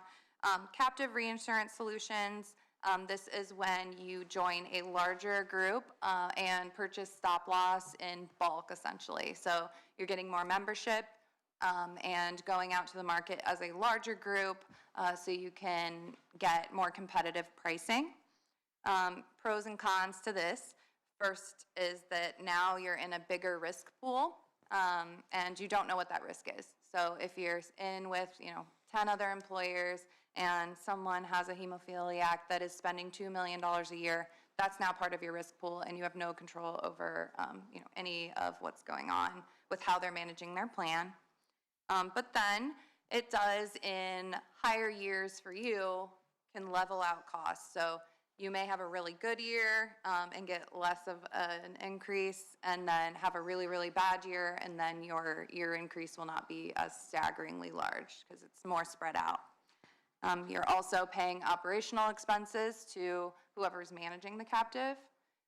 So overall, I think that the benefit of a captive is really to just kind of ride the storm out a little bit so you're not experiencing the peaks and valleys. But overall, you're going to end up paying more with, the additional expenses for costs and the risk pool just not being able to control the risk on those plans. So for me, I think that this is probably something that doesn't make sense for you guys right now. You've gone through those bad years. And now we're hopefully going to, go get into some time where we are experiencing the savings of a self-funded plan and not just the expenses of a self-funded plan. But wanted to kind of talk about that. I know that we have discussed clinics a little bit high level. So just wanted to let you all know that there are now some virtual clinics that are out on the market that will do not just your urgent care type things. So we have direct primary care options available. There's now a text care option that is very interesting. And honestly, I've found that people are really into it with memberships. It depends on your membership. A younger, techier generation of membership is going to, really be relevant for this text care. But you can have a primary care doctor that you just text with. And there are some things it doesn't include, like any controlled substances they can't prescribe. But any of your generics, any of your, writing out those primary care type scripts, those are all covered under the text care too. So if you ever think that could be something that your group might be interested in, absolutely let us know and we can get some demos set up. We've talked about Samaritan Fund. Is it? It is a little bit more on the costly side. I believe the group I just put it in for, it was $14 per employee per month. So it would genuinely be if you were looking for a solution like a clinic, but you didn't want to spend the $60 per employee per month on a full-blown, doctor in office, all the equipment. It would be a $14 whether they used it or not. Exactly, yeah, per employee per month, no matter what. Yeah, it's not utilization based. So it's kind of, a middle ground of a full clinic and no clinic. We do have a lot of great options in place for your employees, like the fact that you do biometric screenings and things of that nature. So we're getting some of that already. Benefit Smart, this is a really interesting program that saves on high-cost infusion medical drugs. This is something that we would get approved with your stop-loss carrier in advance, and it's essentially a carve-out of those infusible drugs. Now you have another third-party administrator, so you have PHP, who's administering 99% of your claims, and then this new TPA called Benefit Smart that's handling only your infusible medications. They work right with your provider and with the patient to find a site of care in your area. And then we do what's called white bagging of the drug, where they get it directly from the manufacturer to the infusion site, and then you're only paying for the drug to be infused. When they're infused in a hospital setting, the markup on those drugs is hundreds of %. So if you catch one of these drugs and you're able to get it infused at a site of care with the drugs being brought in directly from the manufacturer, the savings is really high, specifically on chemotherapy infusions. So this one, I would love to be able to see if your stop-loss carrier can administer. It will be an additional file feed between the stop-loss carrier and BenefitSmart. So they're getting claims from both third-party administrators, and you still have that one specific deductible per member. So when I go to market, if you would like me to run that through the RFP with the stop-loss carriers either approving that they would get the 2 feeds from the TPAs, or if they would not be able to administer that, I can do that during the marketing process. How many infusible drugs do we have currently? So that is a great question. We do have the hemophilia patient, but we're working on a direct contract with that one anyway, so I don't know how much savings would be in that specific one once we get that pushed through. But we do have that new claimant that's a breast cancer claimant. Just something to note is that it's better to have it in place before you need it, because once they get that infusible prescribed, when they try to fill it, it shoots them right to BenefitSmart, so there's no disruption of, okay, I have this infusion all set up at the hospital, and now I'm being told I have to move over to this new site. If you have it in place before it's needed, then all of that noise goes away, and it's just smooth from the beginning. And I will add that at the end of the whole process, they don't have to move. If they run and they meet with the BenefitSmart people and they're like, I'm okay where I'm at, they do not have to then move. Just because it's in place doesn't mean that. So we could pay for something that nobody uses? It's not a cost if you don't, yeah, sorry, I should have brought that up, Kellen. It's not a cost if they do not utilize it. It's a percentage of savings. So they're only going to get paid if we do have an occurrence. Yeah, thanks, great point. That would be We don't important. actually pay Correct. specific to them. Correct, Just whatever they can say, they get a portion of it. exactly. What is the cost then?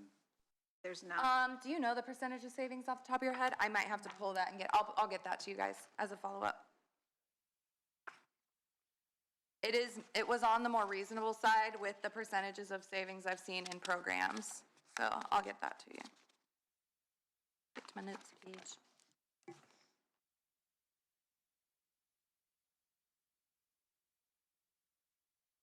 Okay, perfect. Any questions on those kind of bigger topics? All right. Compliance requirements, we work closely with Dottie and Morgan to make sure we're hitting all of these marks, but we do like to just have it for review if you wanted to look at it. The next page, page 20. This is our active carrier and evaluation strategy for the next plan year. So all of our ancillary lines are in a rate guarantee until 2028. So we have 2 more years of Lincoln rate guarantees, except for dental. That one we only have 1 more year of a rate guarantee in place, which is actually 2-year rate guarantee on dental is pretty strong now. The trend of dental expenses is going up significantly. So that 2-year rate guarantee was nice to have.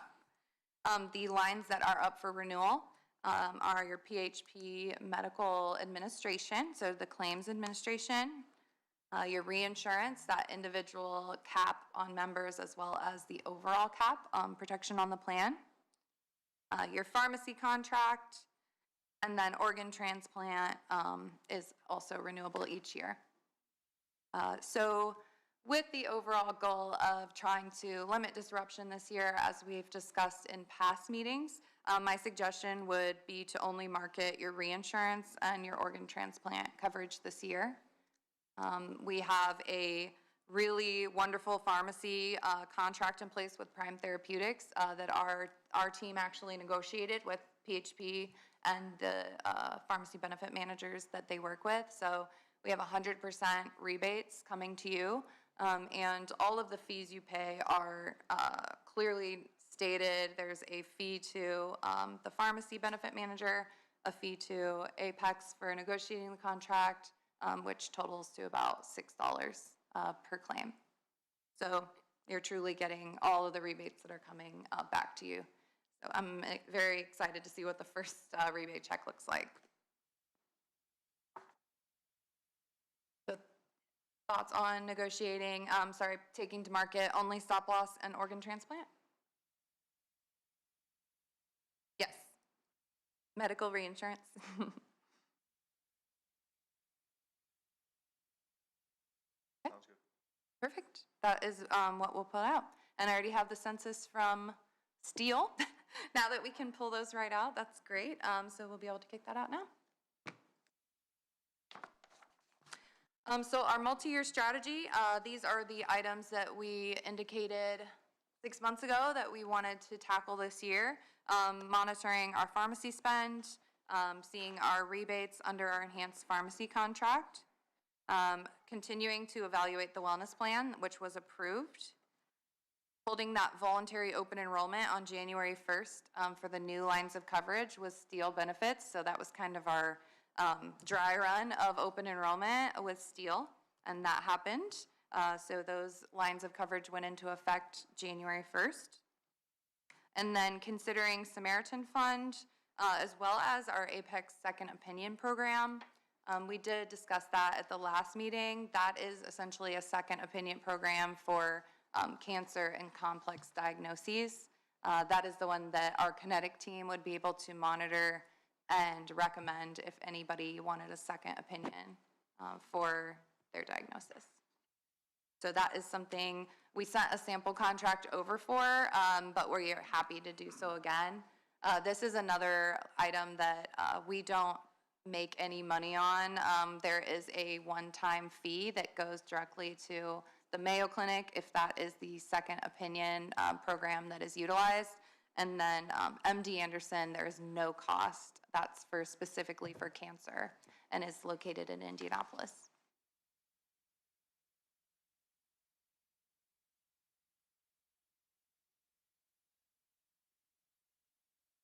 Is the second opinion program something that we're interested in looking at for the next plan year?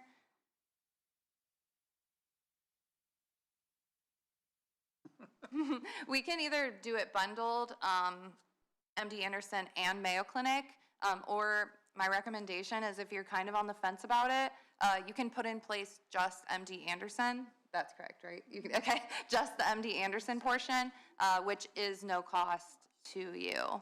That's if someone wanted a second opinion, either coming to HR or us identifying them through Kinetic in the claims, in which case they could do the outreach, just educating them that that exists if you so choose for us to do that. It could also just be 100% voluntary. Dottie, I had this diagnosis, feeling panicked, that HR just has, hey, we have this in place. If you're interested, this is an option. There's no cost? No cost. No, it would just go through your claims as normal. We have 2 clinical nurses on our team, and they do rotations at the hospitals in Indianapolis to maintain that clinical license. And they have the connections at MD Anderson that we were able to set that up. The benefit to doing it through Apex is that because we have that direct contract, they're able to get their second opinion. They get a phone call from MD Anderson within 48 hours, usually able to book appointment within 72 hours. If you go direct to MD Anderson, you could wait months to get in for your first appointment for a second opinion. When you have a diagnosis like that, I mean, I know I could never wait that long for an opinion of that. So that's the benefit we find for our clients. No cost, I'm okay. I think in today's world, we see a lot of examples of misdiagnosis. More than So I I think care to there's think about. Yeah. Be a real benefit to a second opinion. I will send the contract then to Andrew as well. Contracts your way. Yeah. Review it. Perfect. We just keep piling on. Yes, exactly. Yep. My taxes are coming your way too. I don't think lawyers do that, but maybe. So for the next plan year, some suggestions when we go into our annual review of the previous plan year, we will look at these again. but we always like to do benchmarking. Your HSA plan, as we saw, has significantly less enrollment and more of a surplus per employee on that plan. And the benefits out of pocket and deductible wise are exactly as rich. So if we wanted to benchmark the contributions between the two plans, we could start to kind of differentiate them by increasing on the PPO side to make that HSA plan more attractive and kind of try to balance our enrollment. Completing an employee engagement survey after we have a good solid year of the same carriers, that could be a good time to survey your employees. What are you missing? What's valuable to you? Would you prefer a lower premium and a higher deductible, or a lower deductible and a higher premium? A lot of things we can dig into. We have a lot of canned surveys that you can then really tailor to your own needs. Of course, the one caveat I always like to add is that if you don't plan on making changes based on the results of the survey, don't do the survey. What do we want to ask? What would we be willing to make changes on? Those would be the kind of questions that we would want to bring. Minimizing employee disruption, that's what we've heard in our meetings. That's what we've heard from your population. We're ready for some consistency. So that's something that we'd like to keep top of mind. And then considering clinics, there are a lot of different clinic options. You don't have to do the full-blown clinic. You can partner, with a local hospital. You can do virtual. There's a lot of different options. And our Kinetic Health team will fully run an RFP and manage it for you if you were interested in looking at, the actual on-site portion of a clinic. So they would do heat maps of where your employees are located geographically, look at times that your employees work versus when they're off. Does that match up with your clinic of choice? Are they going to be able to access what you're paying for? That's all managed by our Kinetic team if it's something that you're ever interested in. Yeah. Then for the year after that, all of your ancillary rate guarantees are expiring. So that's typically when we like to take those benefits out, just to, at the very least, keep your current carrier honest and making sure that you're market competitive. Every 3 years, we also like to look at our third-party administrators. Will we get deeper discounts with a different administrator? Are we happy with their service? All of those things we like to evaluate every 3 to 4 years. And then plan limits, things like your dental maximum, your vision allowance for your frames, those little things, those change as time goes by. So we like to evaluate that every few years as well. And then refreshing materials. If people are looking at the same thing every year, they're not probably seeing it. So just keeping everything fresh, education different for your members.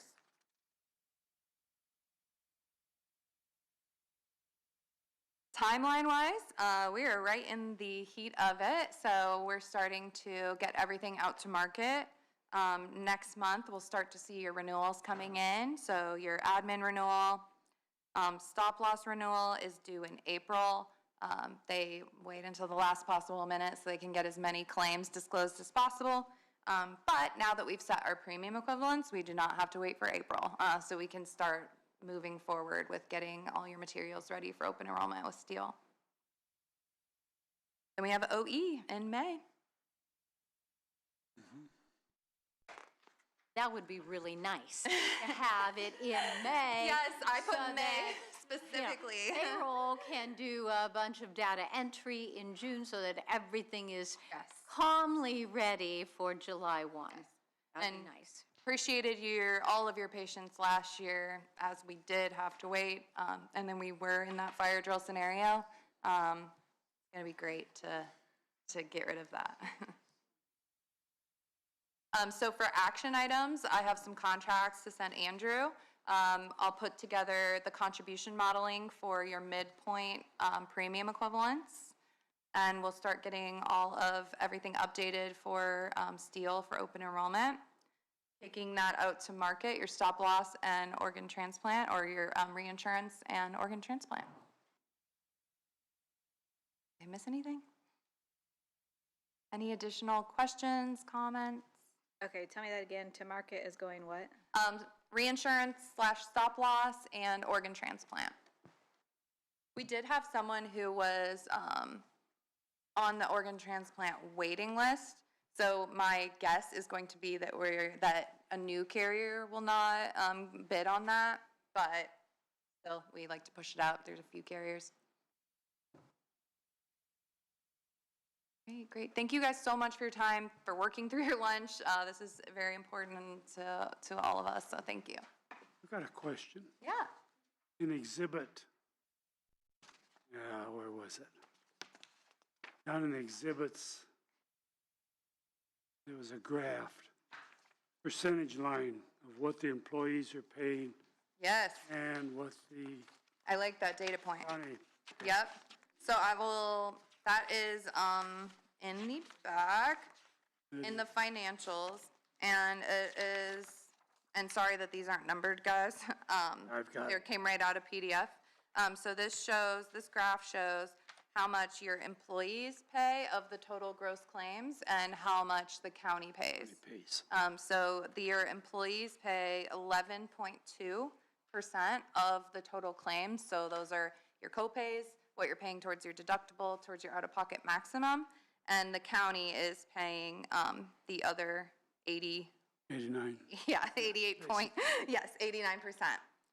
So With the wellness benefit or? So this doesn't include premiums at all. It is actually just the claims, what portion of the claims. And our book of business average is around 19%. So your employees are paying about 8% less than our average groups, which is, that just shows you guys are paying a large majority of the claims, and you have deductibles that are benchmarked, right on our averages for Indiana, reasonable out-of-pocket maximums. So that's what's keeping your employee spend low, as well as the PPO plan. They're paying co-pays rather than, everything towards their deductible. What would be the best way to make an adjustment to that?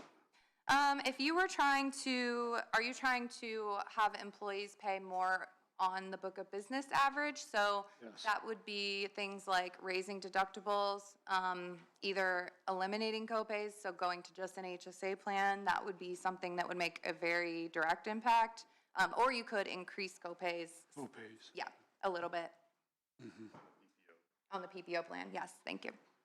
Yeah, the high deductible health plan, since those members are paying their deductible up front, we also usually see this line start to go down as the plan year goes on, but you guys are an off cycle.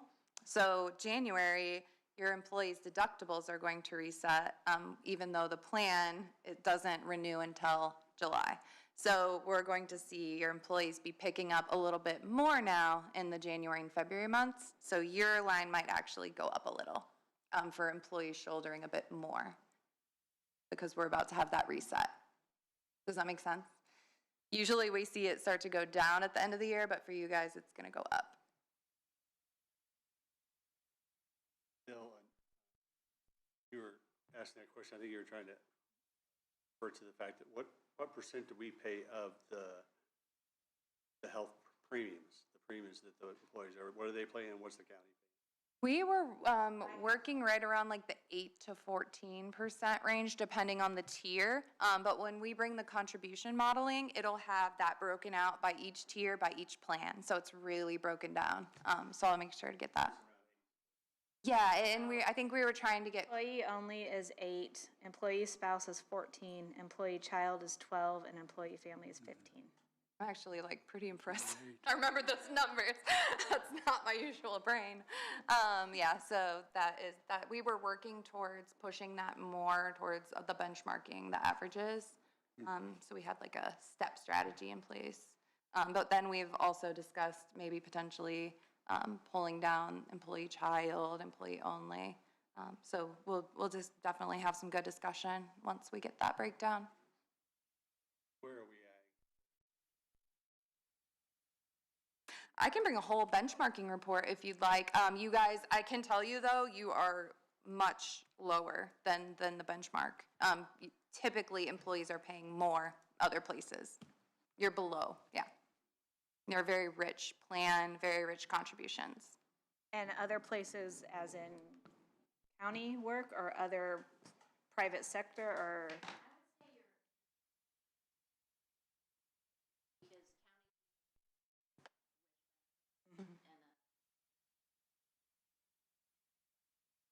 Yeah. Least of our. Glad I brought my county expert. Great. Well, thank you guys so much. Really Thank you. appreciate it. Thank you.